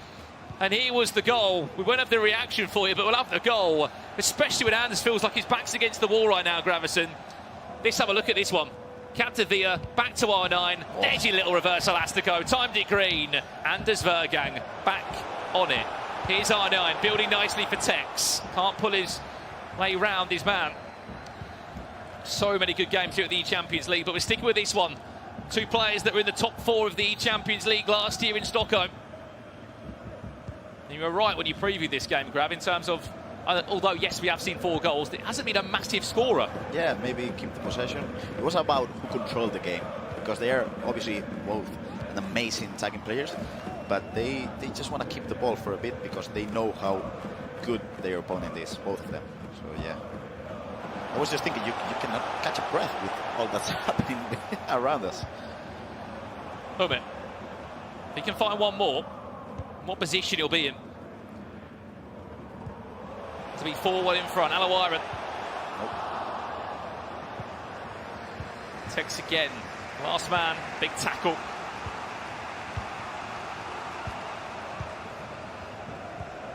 .18 minutes left. Great run there from Ronaldinho. Ginola's queuing up in the box. Ronaldinho on the Trivela. That's what he does. Tekkz to be timed in the right area. Look no further. Pick that one out. Has that goal sparked a new level of belief from Tekkz to try more of what we've just seen there from Ronaldinho? 15 minutes away. Trails by 3-2. Desperate to restore that 2-goal cushion, which will help him just cruise through. Nicely done. He's on 9 with ice in his veins. Had to be frustrating for Tekkz because he changed his tactics with constant pressure, and they just didn't click at the right moment. They just popped up like 3-4 seconds later. Umut was he had the ball in his opponent's half, and that was just like an easy step over, green time, easy for 2 goal. Well, let's leave this one for a split second. Anders against Obron. 4-3, Obron leads. It looks as if the Italian has scored again. Let's see the goal. Just after the restart. Again, it's that high line that Anders is playing. Obron is just picking him off time and time again. It's another 2-goal cushion, and it could be another goal here for Umut. Everyone falls on the floor. It's off the post. It's a bit of a lifeline, to be brutally honest, for Tekkz. I'm not sure what happened there, but everyone fell over each other. Quick reaction from Obron, though, Grav. he's punishing so well the offside traps of Anders with simple passes. And yeah, it's working for him. It's working for him from the mental side of things, because Anders is getting frustrated, but he's just punishing every single offside trap of Anders. Ronaldinho, Tekkz, reverse elastico, just trying to cook something up in the box.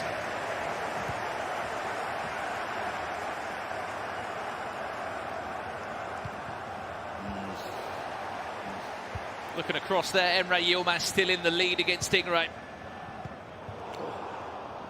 This might be Tekk's last chances. Let's just please keep this in mind, Gravison. Yep. There's a chance, as we're building this chance in for Tekkz, there's going to be a chance that we're going to be seeing Anders Vergang and Tekkz both in the lower bracket. Not against each other, of course, but they're both going to be fighting for survival in the tournament in the lower bracket, which means we will be seeing them potentially still tomorrow.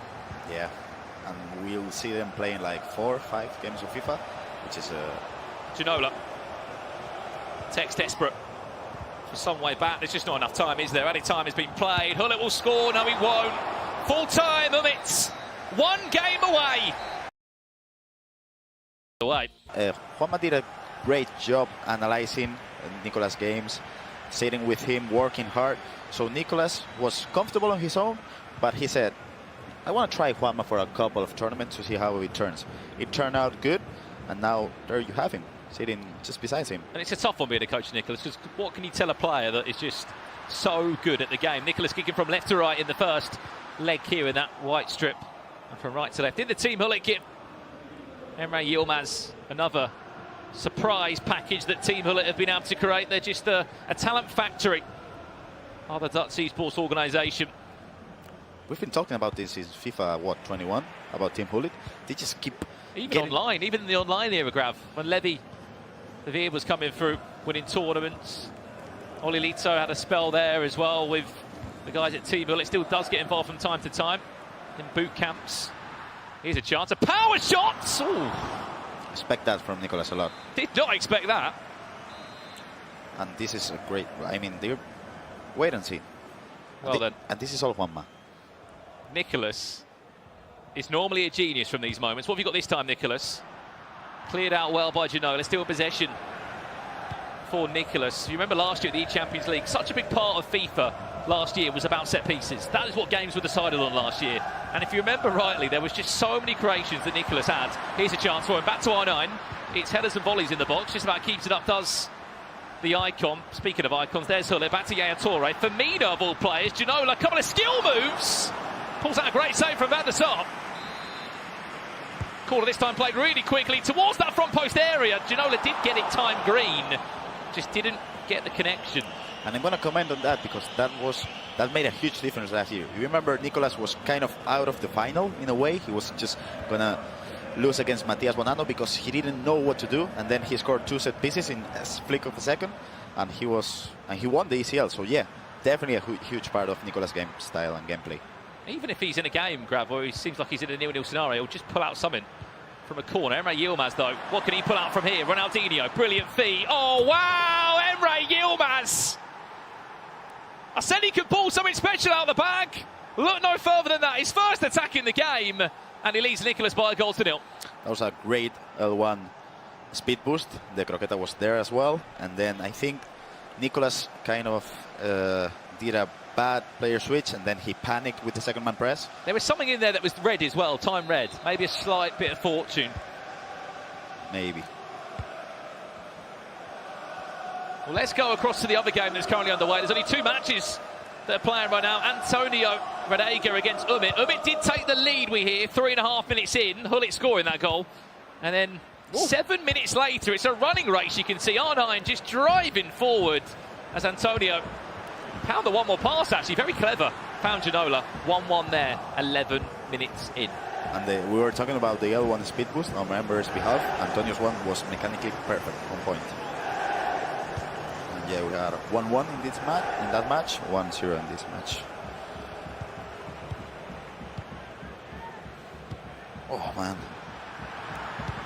the build-up. Emre Yilmaz, Ronaldinho. He's doing so many skills and animations that even Ronaldinho is getting lost. I want to see what's going to happen, because Emre Yilmaz's build-up might be the most consistent out of the whole tournament, but then Nico's player switching and anticipation is probably the best one as well. So I want to see and wait out what happens. Whoa, that's a nice press. Ronaldinho. Here's Emre Yilmaz. Somehow the ball just sticks to his feet. Speak about being good mechanically. Wow. We always say it, don't we? Ronaldinho, there's players in the game that just have their own animations, their own way that they do skills, the own way they move around the pitch. At one point there, it looked like the ball was been playing perfect.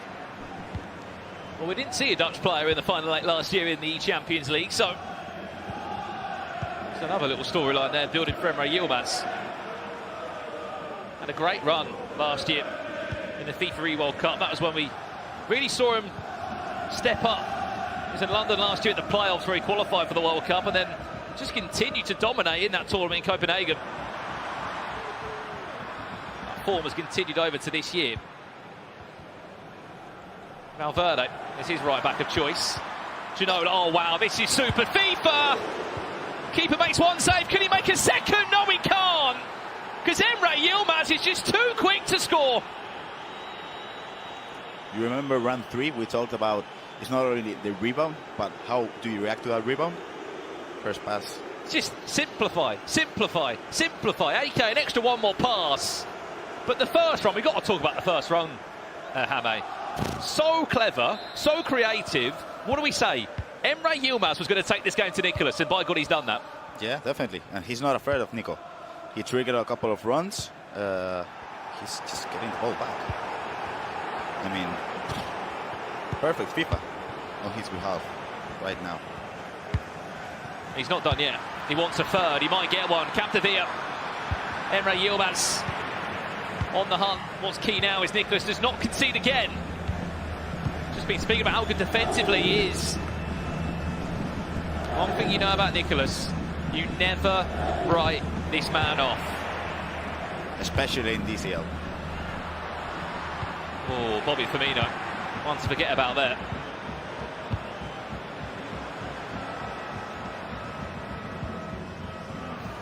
Nice press.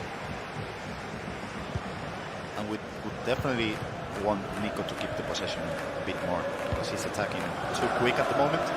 And I think he's losing the ball too quick by being a bit too aggressive. Firmino. Nicolas, desperate for a goal or a way back in the tie. Well played. David Alaba. Partners alongside Lucio in that back line. As we said, Valverde, the right back of choice this time. Unlike Emre Yilmaz now, just have a breather on the ball. So fast-paced normally. Yeah, definitely. And he's probably having the last play of the first half. It makes sense. Because you want the first half to end like this. 2-0. Oh no. Oh, here we go. Nicolas with a half chance. Still is alive. Yaya Toure back to Ginola. Can he turn? Superb defender. I'll tell you what, Emre Yilmaz. I don't know if we're going to see Nicolas changing his tactics. He was using the 4-3-2-1. He might be using 4-4-2 or maybe 5 after back now. But he got to change something up, that's for sure. Back underway here, Nicolas. Not the best of first halves. Remember, there is a second leg still to play. So much FIFA time left. Power shot teased there by Nicolas. Happy to take those risks. Nicely done, R9. One touch FIFA on the edge of the box from Nicolas. Still has possession. Bobby Firmino! I mean, that ball was travelling with speed. And it was time green. Maybe just the wrong player. Yeah, he's tried that twice now. First time, no timed finishing. This time, green one. And that's close. I don't think he's going to miss the third one.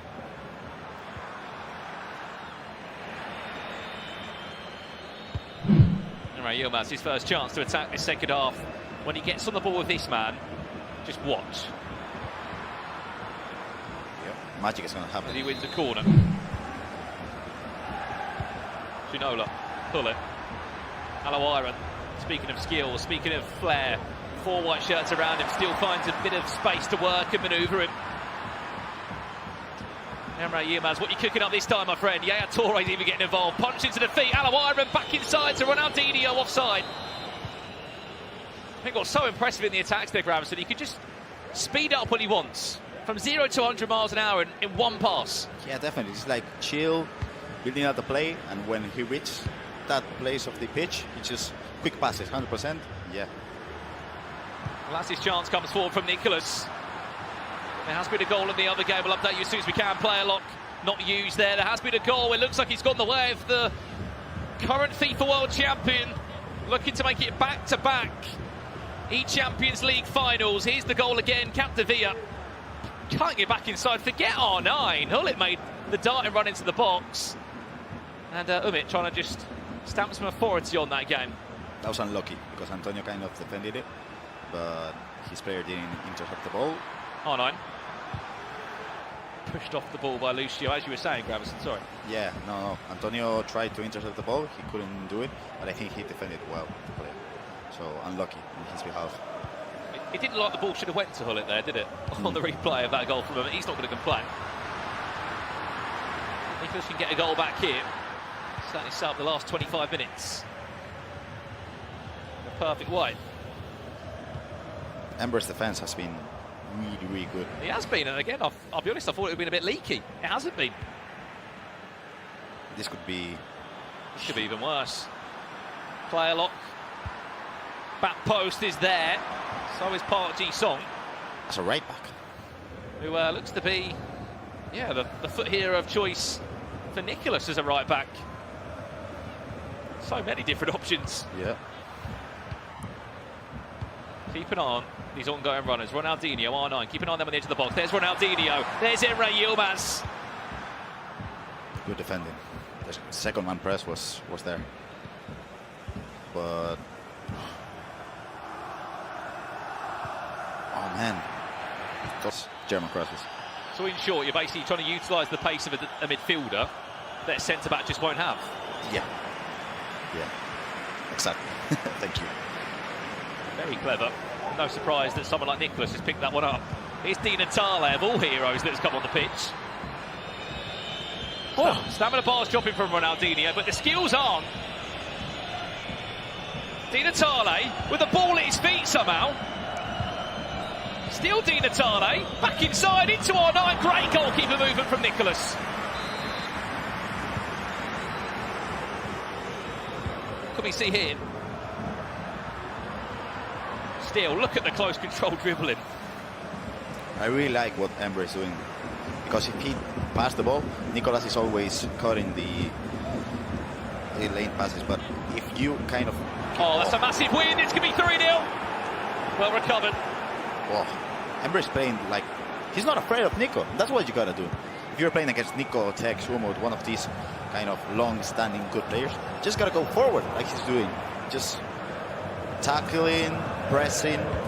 You cannot be afraid against a player like Nicolas. Another aggressive win from Emre Yilmaz. Is he looking for a third? It could be cut back inside. Great save from Van der Sar. But you're absolutely right. A lot of people come into a game, a qualification game, we must add, against a FIFA esports icon, you could even argue, and you'll just be a bit intimidated, won't you? He stopped being like that at all. We said he would take the game. He's done it again. Another strong press. Emre Yilmaz wants a third. He's not done yet. Oh. R9, great feet. Back to Di Natale, fresh off the bench. Can the Italian for hero of his involvement in this game? He's just teasing with Nicolas. Pull it. Fake to power shot. Oh. I mean, that would be perfect, wouldn't it? Team Hullet scoring the third. What way to end the first leg.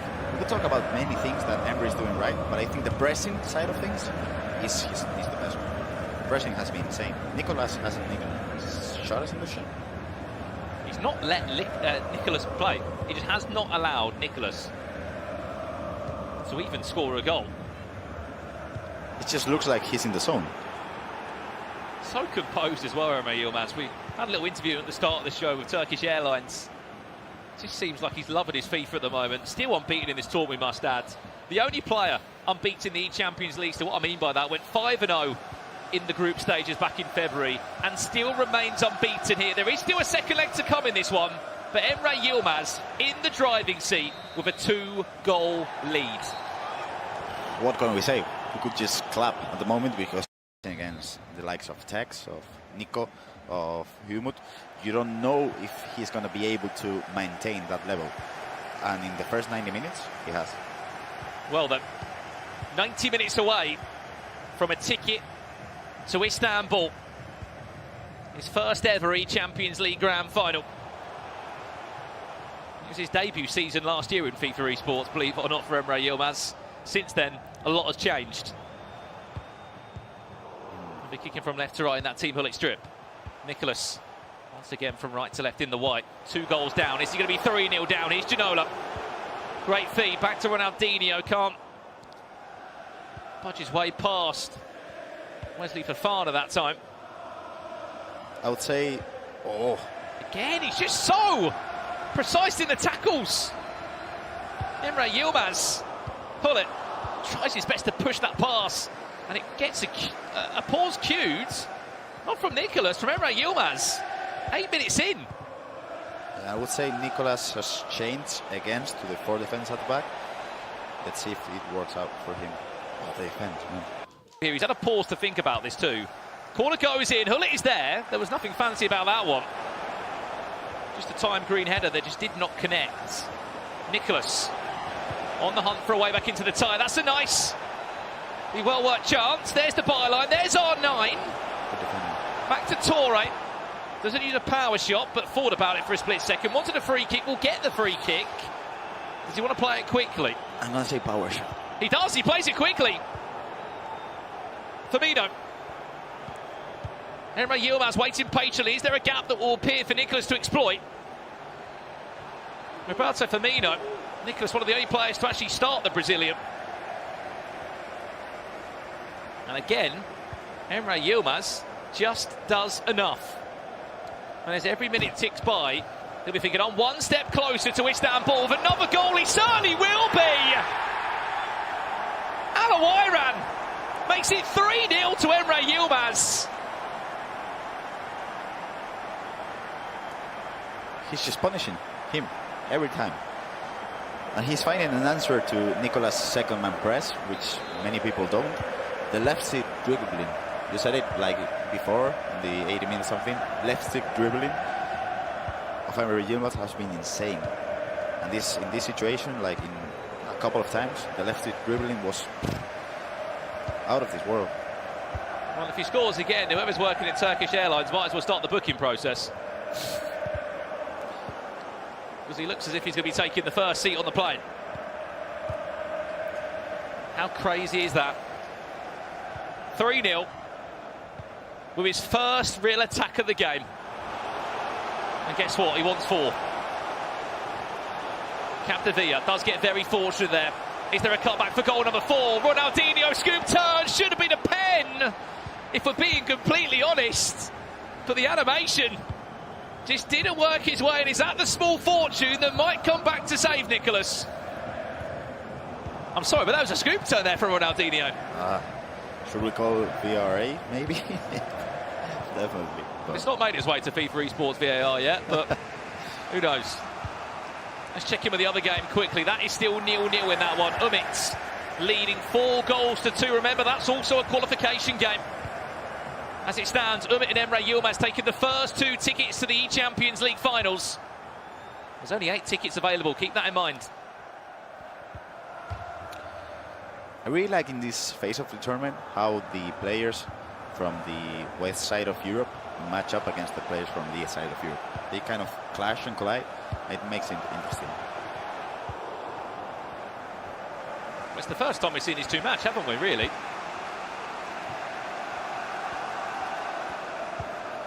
Yeah, I think this is the first time they're... I think they played online, but it's not the same playing online than playing in the ECL line. Yeah, it's a different. qualification match, you can argue. Different. It's just this change of attitude towards the game that Emre Yilmaz can have as well. Like now, happy just to take minutes out. Let's edge towards half time.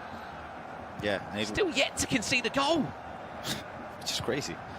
We knew how how good he is on the defensive side of the offensive side of things, but we didn't know he was going to be able to maintain this level of defense throughout the whole leg. And if I'm not mistaken, World Cup semi-final last year, it was Umut against Emre, right? I think it. You'd be correct on that. So potentially. Hello. Didn't connect there. Goal's gone in, we hear. Umit against Antonio. Videlgia. And it looks as if... Commitment to the game. I'll say the love of the game by itself. And just the hunger, isn't it? Yeah, it's a commitment is the word, yeah. Well, then Emre Yilmaz. If you haven't been watching this game, you'd look at the score and think, well, this looks pretty plain sailing. Hasn't been that.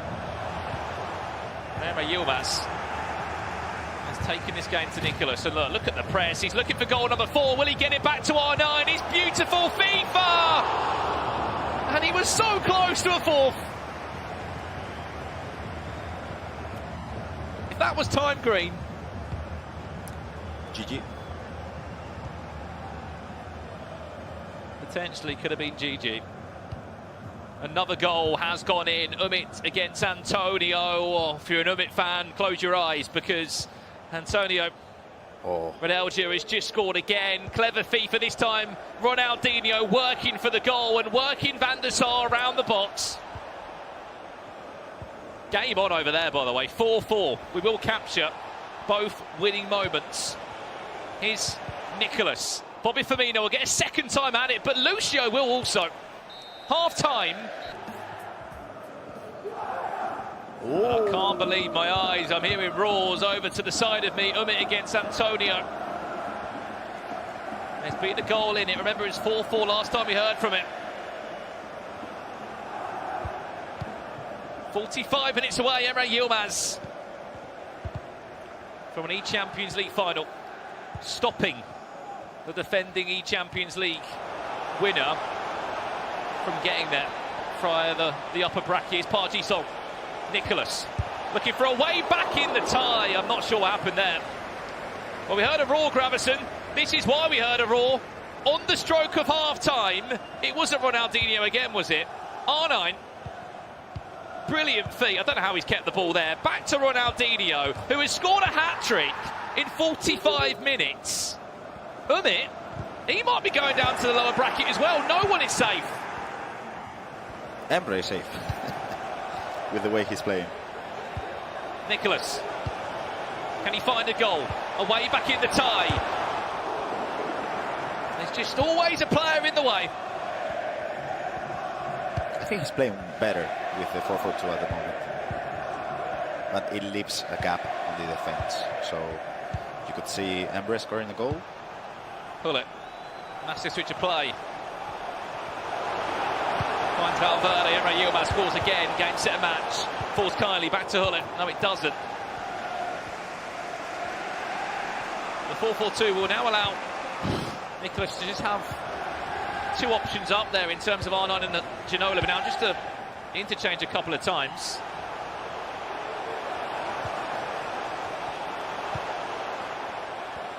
Yaya Toure, no way. Fancy a finesse from that far out. Nico needs something. Maybe his fullbacks to go in attack mode. I don't know. As if Antonio. But that's what we like. That's what the E-Champions League is all about. Emre Yilmaz might have saved the best two-legged performance of his season until now. Oh. I'll tell you what, he's a very brave man.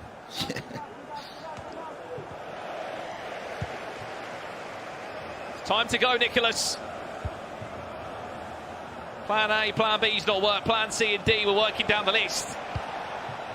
Firmino, Ginola. Another defender stands in the way from Team Hullet. What about this time? Hullet, R9. Is there a goal? There's a way back in the tie. Finally, for the E-Champions League current. There's a comeback there. Is there a comeback here? It's that cedar Dalgravis, and I'm sure you've experienced it before, leading in games. Your opponent scores 1 goal, you know they're pressing for the game, you know they're going to be aggressive. How would you now see out this next 20 minutes? 5-4-1 and pray for the best. Because in foot champs, they equalize me every single time.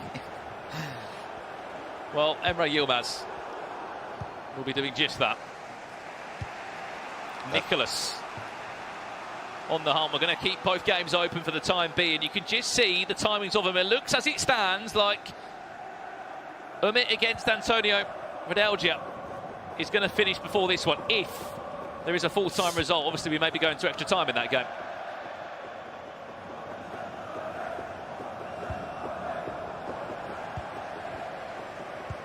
Sevilla. Constant press is working out for Nico at the moment. Oh. Nicolas. Still no way through. David Alaba. Be careful. Oh, what a long ball over the top. Emre Yilmaz could conclude the game now if this is perfect. It's even better defended. Antonio Redelja against Umit. That's an all-square matchup. This one, 14 minutes left to play. Emre Yilmaz leads Nicolas by 3-1. He's in an unbelievable position here. So frustrate Nicolas, take time out the game. And even score another goal. Let's see. Well, there's many FIFA players that create miracles. Is Nicolas about to make one? Alawiran will time it green. What a massive 10 minutes this could be. It's time for the Iceman to show up. And on this side, it looks like we're off to extra time, or is there late-minute drama for Antonio Redelja? No, there isn't. Extra time needed between these two. 5-5. It does mean that we should hopefully catch both endings of the matches. What a game that is between the two Germans. Oh. And what a game this one is! If you have to shoot it, do not go anywhere. 10 minutes left. Still all to play. And every single time you kind of create a storyline about Nico kind of maybe losing a game, kind of going out. He just does this. Just 1 goal behind. How many more times can he do it? Can he do it again? Yes, he can. Emre Yilmaz. Ronaldinho offside. It's all falling to Nicolas now. Has the Iceman still got ice running through those veins for another season? R9, back to Ginola. Alawiran, surely not again. The Saudi Arabian will drive down the byline, will put pressure on Valverde, wins a corner. This is where he needs to be clever. We've seen it before in the E-Champions League from these exact moments, set pieces. 4 minutes left. Are we looking for a 3-3 scoreline? Keep an eye on Hullet there. Towards the front post. Hullet's there in the air, and Emre Yilmaz can counter-attack. Has to play this one sensibly. Arnold's in a running race against Capdevere. Look at the pace of Capdevere. He's got 0 stamina. Or are we just going to see Emre Yilmaz be really sensible here and see this one out? He's got possession. 2 minutes left plus additional time. Nicolas will get 1 more chance if he can just get a foot on the ball. Or is Emre Yilmaz going to put this game to bed? He does not need to go forward. Go back is what anyone watching from Team Hullet will be shouting right now. Clever. 2 minutes left to be played. Emre Yilmaz looks as if he's going to his first ever E-Champions League Grand Final. And who does he beat on the way there? The current E-Champions League winner, Nicolas 99. The Netherlands will have representation in Istanbul as Emre Yilmaz gets the job done. Congratulations to that man and Team Hullet. What can we say? Get their hands on. Wowee, this is an anticipated matchup. One of those games that you look at and go, if, can it happen? Will it happen? Well, it is happening. Dolomite against Anders Vergang in a knockout game here in the E-Champions League. Expect fireworks and expect plenty of goals. Dolomite kicking from left to right in that focus strip, and of course, no surprise, in the RB Leipzig strip sits Anders Vergang. One of the brightest prospects we've seen here in FIFA Esports. Still so young, but achieved so much in the short time he's been in this period. Just a quick look at the teams, Ryan, as this chance comes in. Are we looking at a 5-back? It looks to be on the side of Anders Vergang. Is it an early start? The ball's bouncing around in the box. Fofana just about gets it down to Van der Sar. Yeah, I believe both players are utilising the 5 at the back. It could be a 3-4-2-1, but of course definitely using the 3 centre-backs. Formation has come into prominence a lot more throughout the season. The meta has shifted a little bit, but a lot of players will utilise those formations. A lot more structured in defence. It offers the overlaps as well with the wing backs. You have a lot of options. This could be a chance as well, driven into the strikers, but I think player personnel would be very similar to yesterday in terms of, for Dolomite specifically, coming off of a win. Maybe for Anders, he might have changed something slightly in his tactics or his personnel because of his loss against Oberyn, but yeah, we'll see how this game progresses.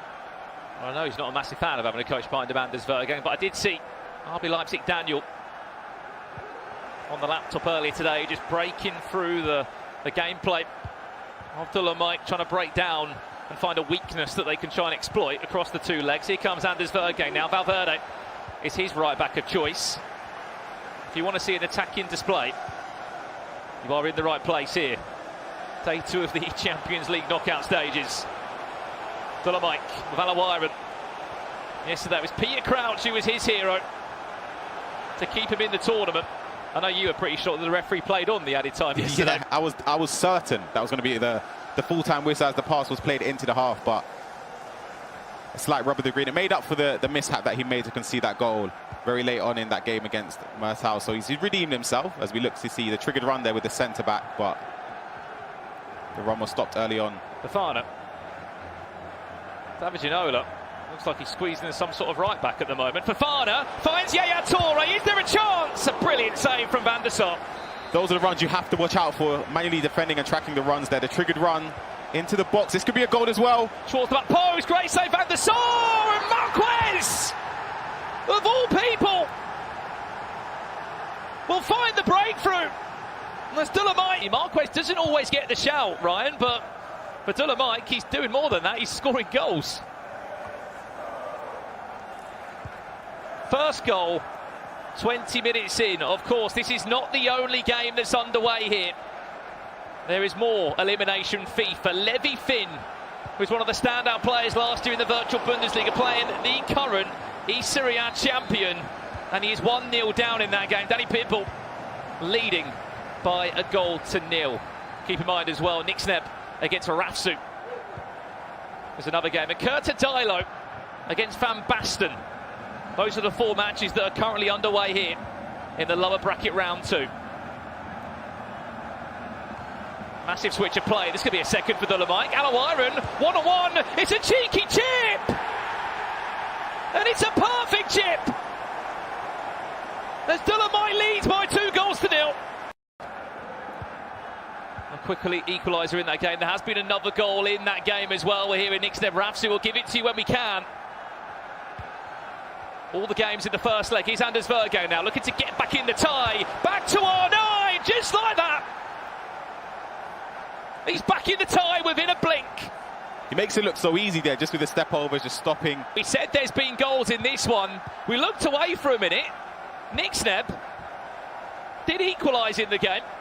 30 minutes in. And again, it's Rafsu that couldn't get out of the press that he found from the Footwiz player. Mechanically, loads of people have been crediting Nick Sneb in the final third. A brilliantly well taken goal.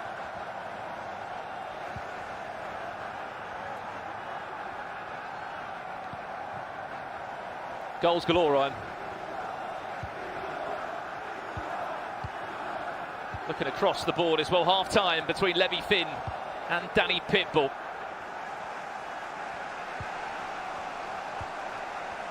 Nick Sneb back at it again. He leads by 2-1. Here it is, 5 minutes after the first goal, Ryan. Let's have a look at this one. It's a through ball to Alawiron. Was there a cutback available? Yes, there was. R9. What a turnaround from Nick Sneb. Vergang, R9, Elastico! He's building. Slowly getting into his rhythm as we see the corner here, taken short. Is there a flick on? Casillas off his line. Recycled back well. Alawiran can't turn his man. Danny Pitbull, Levi Finn, what's the latest there? It looks as if the German has equalised. That's 20 minutes in. FC Hansa, no surprise, it's R9 scoring all the goals, right? Mentioned Casillas in goal there for. What do you make of that? It's an obscure choice. Of course, he's got a great item in game, but he tends to always opt towards the goalies that have the highest reach. The taller goalkeepers tend to be favoured in the community, so it's I'd say it's an odd choice. I'll be honest. Yeah, Torre. Pull it. Anders, just you can tell, is got a foot in this tie now.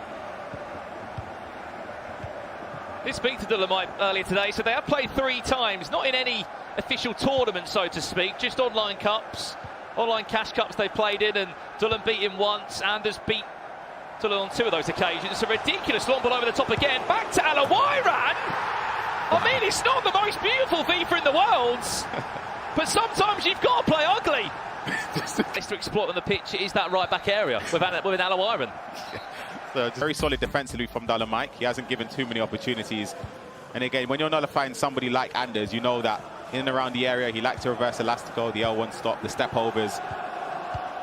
And he's limited him to probably maybe 2 chances throughout that first half, if that.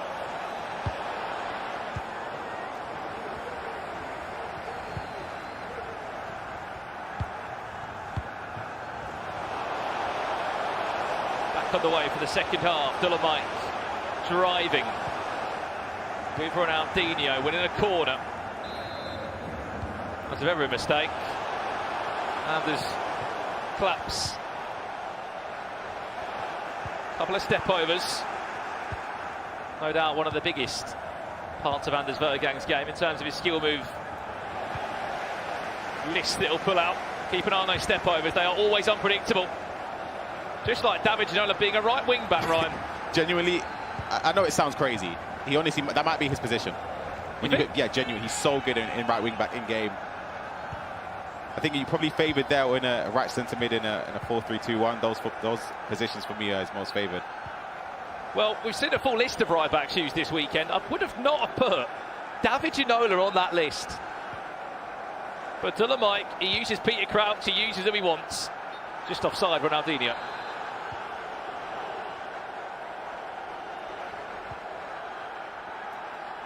In terms of a fullback in this formation, right, what are the sort of capabilities you need? Because obviously pace is one. Yaya Torre, here's a chance. David Ginola back to goal. Anders Vergang looking for a way round. 3 or 4 Dolomite shirts. Alawiran back to Hullet again. It's on the volley. No, it's not. But what are the attributes you want in that wing back? I think, of course, somebody that can offer something offensively as well as defensively. I know Ginola doesn't have the greatest defensive stats, but he has the stature in game. He's tall, he's strong, he's reliable in possession as well. I think those things have to be factored in. Big switch of play. Dolomite looking for a 4th. Campdevere. Intercepted by Ginola. The ball just finding its way back to Dolomite, though. Has to do what he can to make the most of these opportunities. Alawiran down the byline, great feet. Still R9. Valverde comes to the rescue. It's another massive win from Lucio. Defensively, matching up and answering all the questions that Anders Vergang is asking of him.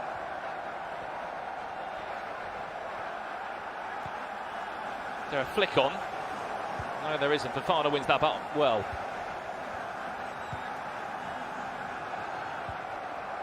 Potentially some updates from the other games. Danny Pitbull against Levi Finn. Sounds as if there's been a goal over there.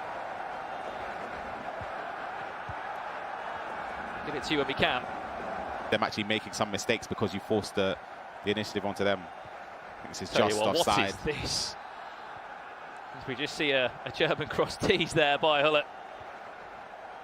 This is our featured matchup. If you have just tuned in, day 2 of the E-Champions League. One of these two will be eliminated from the tournament, and they will not be on the plane to Istanbul. R9. Here's Anders. Goal back in the tie. He timed it, Reds, but it still found a way into the back of the net. Yeah, as you said, you have to take those goals when they do come your way, despite there being a red time shot.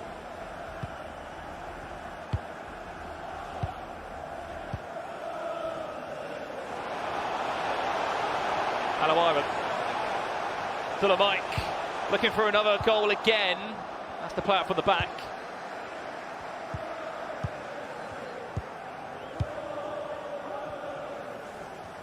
Final 15 of the first leg. Is he onside? Is this a 3-3 scenario? Anders Vergang, Ginola back to R9! Just like that, we're all square again. 6 goals, evenly split. 3 goals each in this game. Well, we're square here. What about over at Levy Finn against Danny Pitbull? There has been a goal in that game. 68 minutes on the clock. It was the current Serie A champion of Juventus, Desire, that leads by 2-1 then.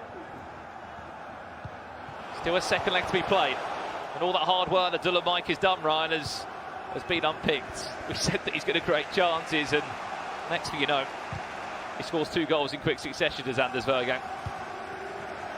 Ruthless tackle from Lucio. Anders looking for a winner. Pull it. Dolomic sort of getting in the way.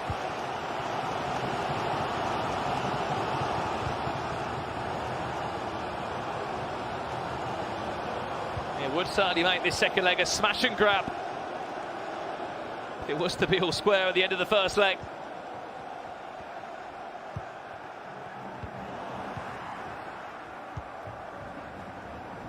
Alawiron back to Ronaldinho. There's the step overs again from Anders Vergang. Ginola, Ronaldinho not falling kindly to R9 there. What are you thinking when Anders is coming at you with the step overs? It's dangerous because, of course, he can exit either side. He could speed boost forward as well. Could play a quick pass just as the exit of the step over happens in game, of course. And I think this game has sort of shifted based on the change from Anders. He's changed to a 4-4-2 there, which is probably something that you associate with him from years back. It's something that he's way more comfortable with down a back 5. And you can see with the way he's attacking, it's a lot more dynamic, and he's creating a lot more chances here. I think there could be one more chance in this game if he's able to get the ball here in behind. Well, it's Alawiron again with all the pace. I mean, that was brave from Dolomic, and that'll be the last. And trusting his instincts when he gets into those areas.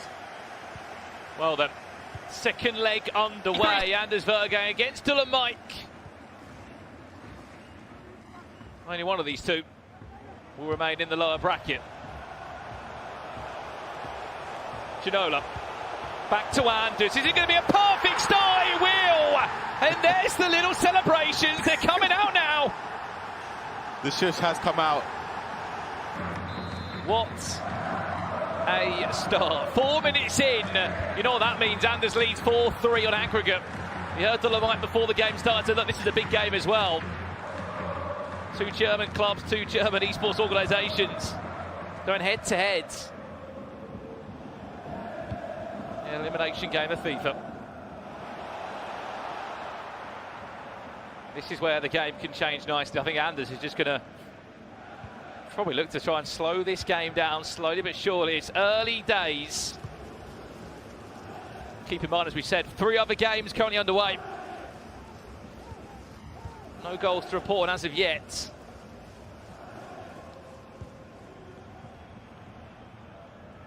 What's key here, Ryan, is that Dolomic does not concede again, because I've seen plenty of times online when Anders gets going, you find yourself 2 or 3 down. Big tackle there. Could have triggered a run again. Oh my, Alawiron is in a running race against Wesley Fofana. Has he got the legs? Alawiron! Big save at the start.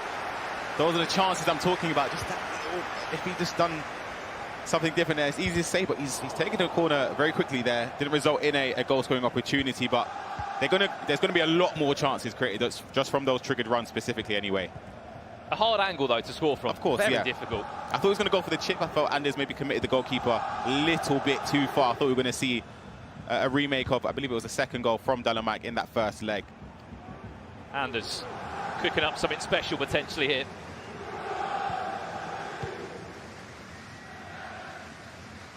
Valverde, and there's a right wing back. Does get tackled off the ball. And the steal, Ronaldinho, there's the step overs, and there's the time green finish. He's back in control and back in pole position. He loves it. Header from R9, Van der Sar in no man's land. So 2-goal advantage for the Italian. Anders feeling a bit confident now? Yeah, definitely. You can feel it in his gameplay as well. You can see that he's feeling a lot more confident, not just in his celebrations, but just the way he's building up here towards the back post. But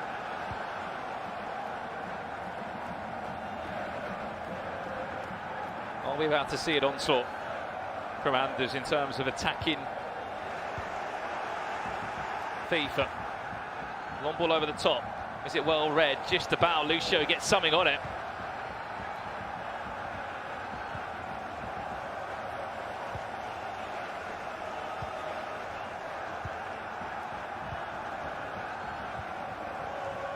Pull it.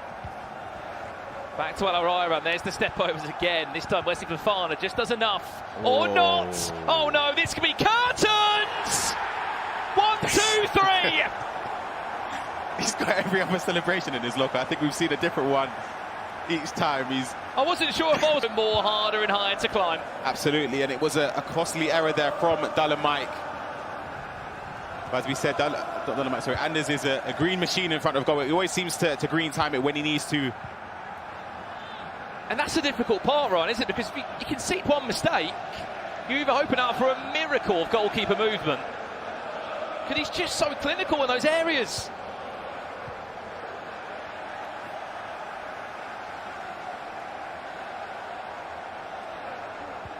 Dolomic praying for a FIFA miracle. He's had a few of those in the E-Champions League so far. After being 0-2 in Swiss, he bounced back to get 3 wins on the board. Last night in London, it was Peter Crouch to save the day for him. Now he needs 3 heroes. I'm not sure what for heroes, but he needs 3 goals.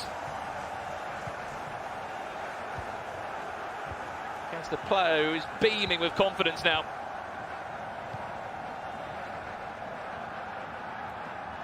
There's been a goal, Nick Sneb against Rafsu. Which way's that one gone? As we know, Nick Sneb was in the lead, 2-1. Just on the stroke of half-time, it is the French veteran Rafsu cuts it back. No surprise, David Ginola, the French foot hero, making it 2-2 there.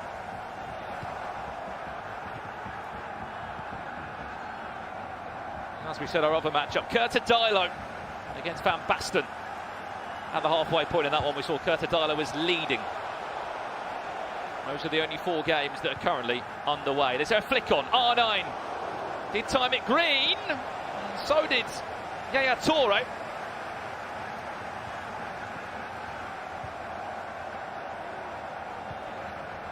Just looks in control, doesn't it? He does. I can't really see a way in which Dolomic gets into this if he sticks with the back 5. I think he needs to push the initiative a little bit more here. The difficult part is now, you come out of that back 5, right? You're going to concede a lot more chances. That's the issue. You're going to be needing to have the best defensive 45 minutes you can have. Unbelievable goalkeeper movement. Just, you've got to be on it to a T. Last chance of the half will fall the way of Anders Vergang, who leads by 3-0 already. Added time of 1 minute. And a chance to breathe on the side of Dolomic, as he has to come up with a plan. Some sort of miracle plan. 45 minutes away from E-Champions League elimination is Dolomic. Needs a goal ASAP. Is this the goal now? Hullet trying to do what he can, just bundling through players, hoping for a bounce. to fall his way. This is nice, Marquez. Able to get the ball back, Hullet. Ronaldinho.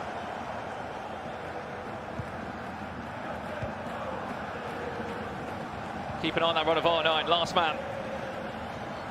Or will it be Ginola's run that is teed instead from Anders?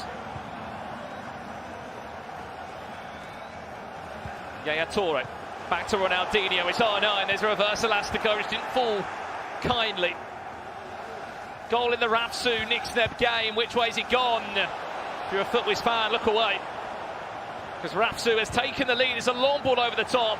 And how many times is the Nicolas Anders Vergang in a qualification game for the E-Champions League? It could be happening today. I think it's crazy to say that it's only going to be one of them in the final 8, which is unheard of. Well, I wouldn't have thought that coming into this event for sure. I thought both of those names would have been, I wouldn't say guaranteed, I think that's a bit too... You can put the game to bed now, Ryan. Back to R9, there's the step overs, luckily. There's the defender in the way, but as we were saying, what a game that would be. Absolutely, I think it was a perfect matchup in terms of play styles as well. They both play very, very different. I think that would be difficult to call. I'm pretty certain they wouldn't have played before at a live event.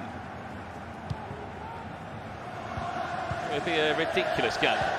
Look at the spaces. To conclude it now, Ronaldinho just couldn't get the touch around Iker Casillas. Ginola might be able to, though. Oh, no, at the back post there. There's the chip. There's the touch. Oh! Somehow just saved the... No, he hit the post, I believe. Oh, not able to find the back of the net, hit the post. It was a guessing game there of goalkeeper movement. But good to see that Mike has had to come out and try and press now. Ginola, if he scores again, game, set, and match. Another wave of pressure, another attack recycled, great feet. Better save from Casillas.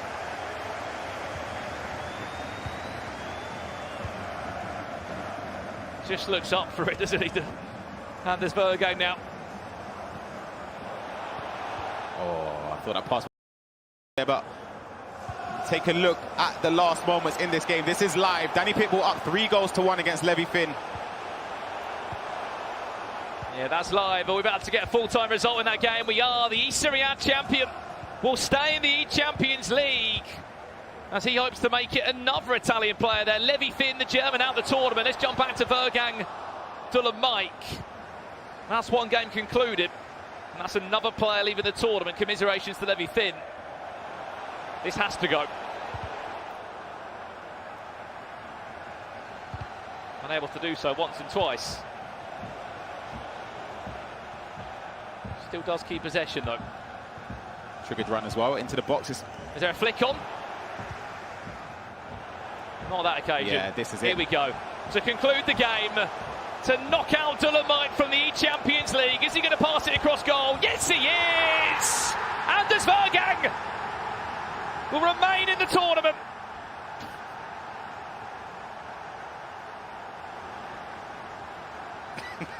And of course, this is the last moment in the game. This is live. It's Niksneb about to grab an equaliser. Sailing a wire and back to R9. Was offside.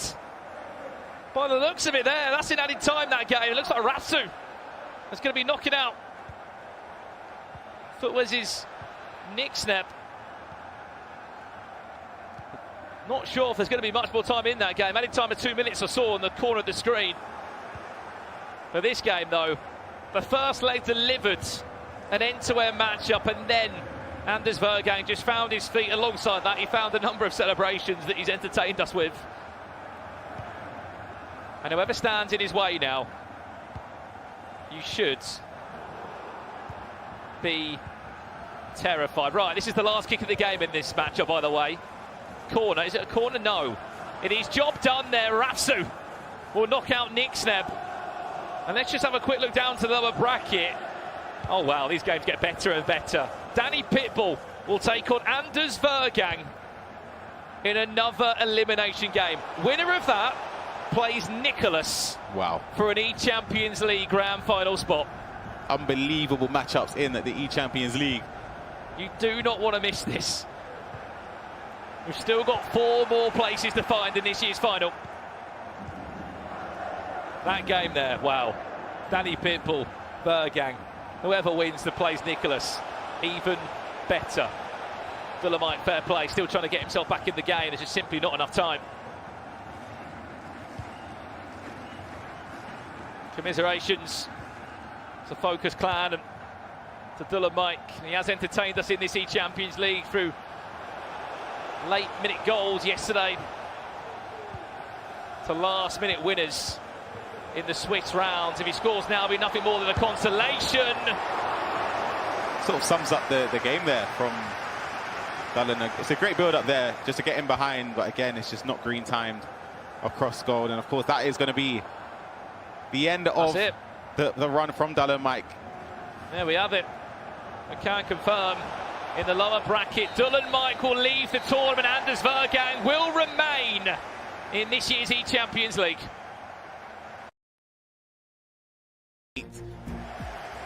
We are underway for the first leg of this lower bracket on Sunday.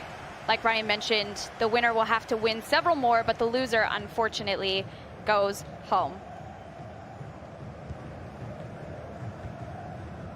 Like you mentioned, Ryan, Tekkz looking to start quick, but Montaxer as well. Both,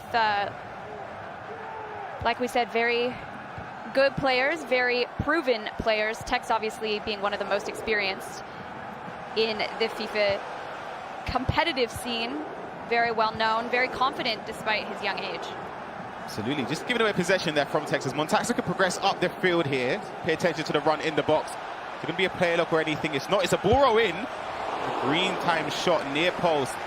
Potentially anticipating some goalkeeper movement, but it's a bright start from the Italian. Montaxer obviously wanting to start strong as well. Could he have a chance here from Ginola? Tries to get the shot away with Rudhulit, but read very well by Tekkz.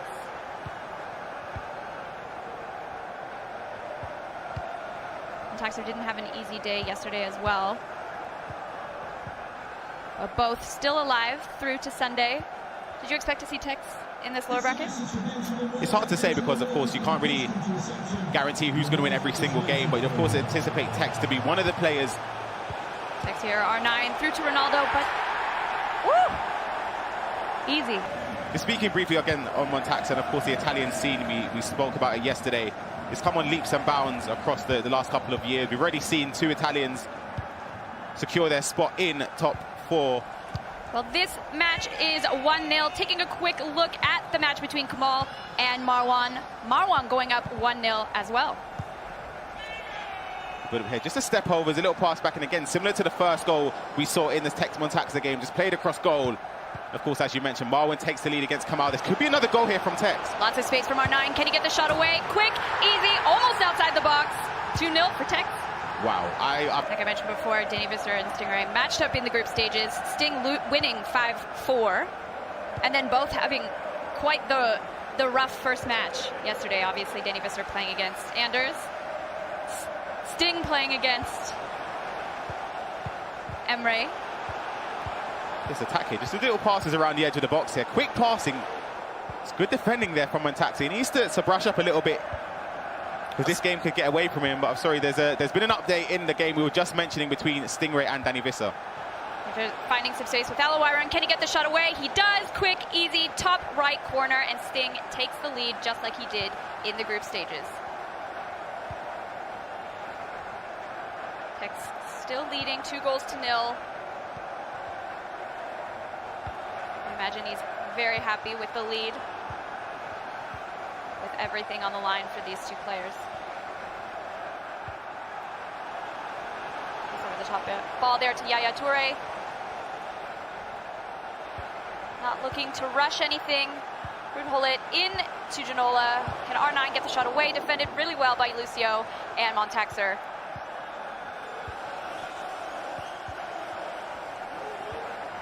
Ball given away there. Back to Tekkz on the attack.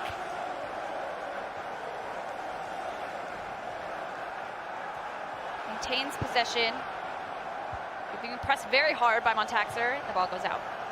This is a great start from Tekkz on the front foot of this game so far. We've only seen just under 30 minutes left, or 30 minutes played so far, sorry, of this first leg. But he's shown his intent early on with the way he's keeping possession, not rushing his attacks, waiting for the space to open up for those driven passes into the strikers. And of course, when he gets the ball to the strikers' feet, he's arguably one of the most dangerous players in the game. Little update from one of the other games.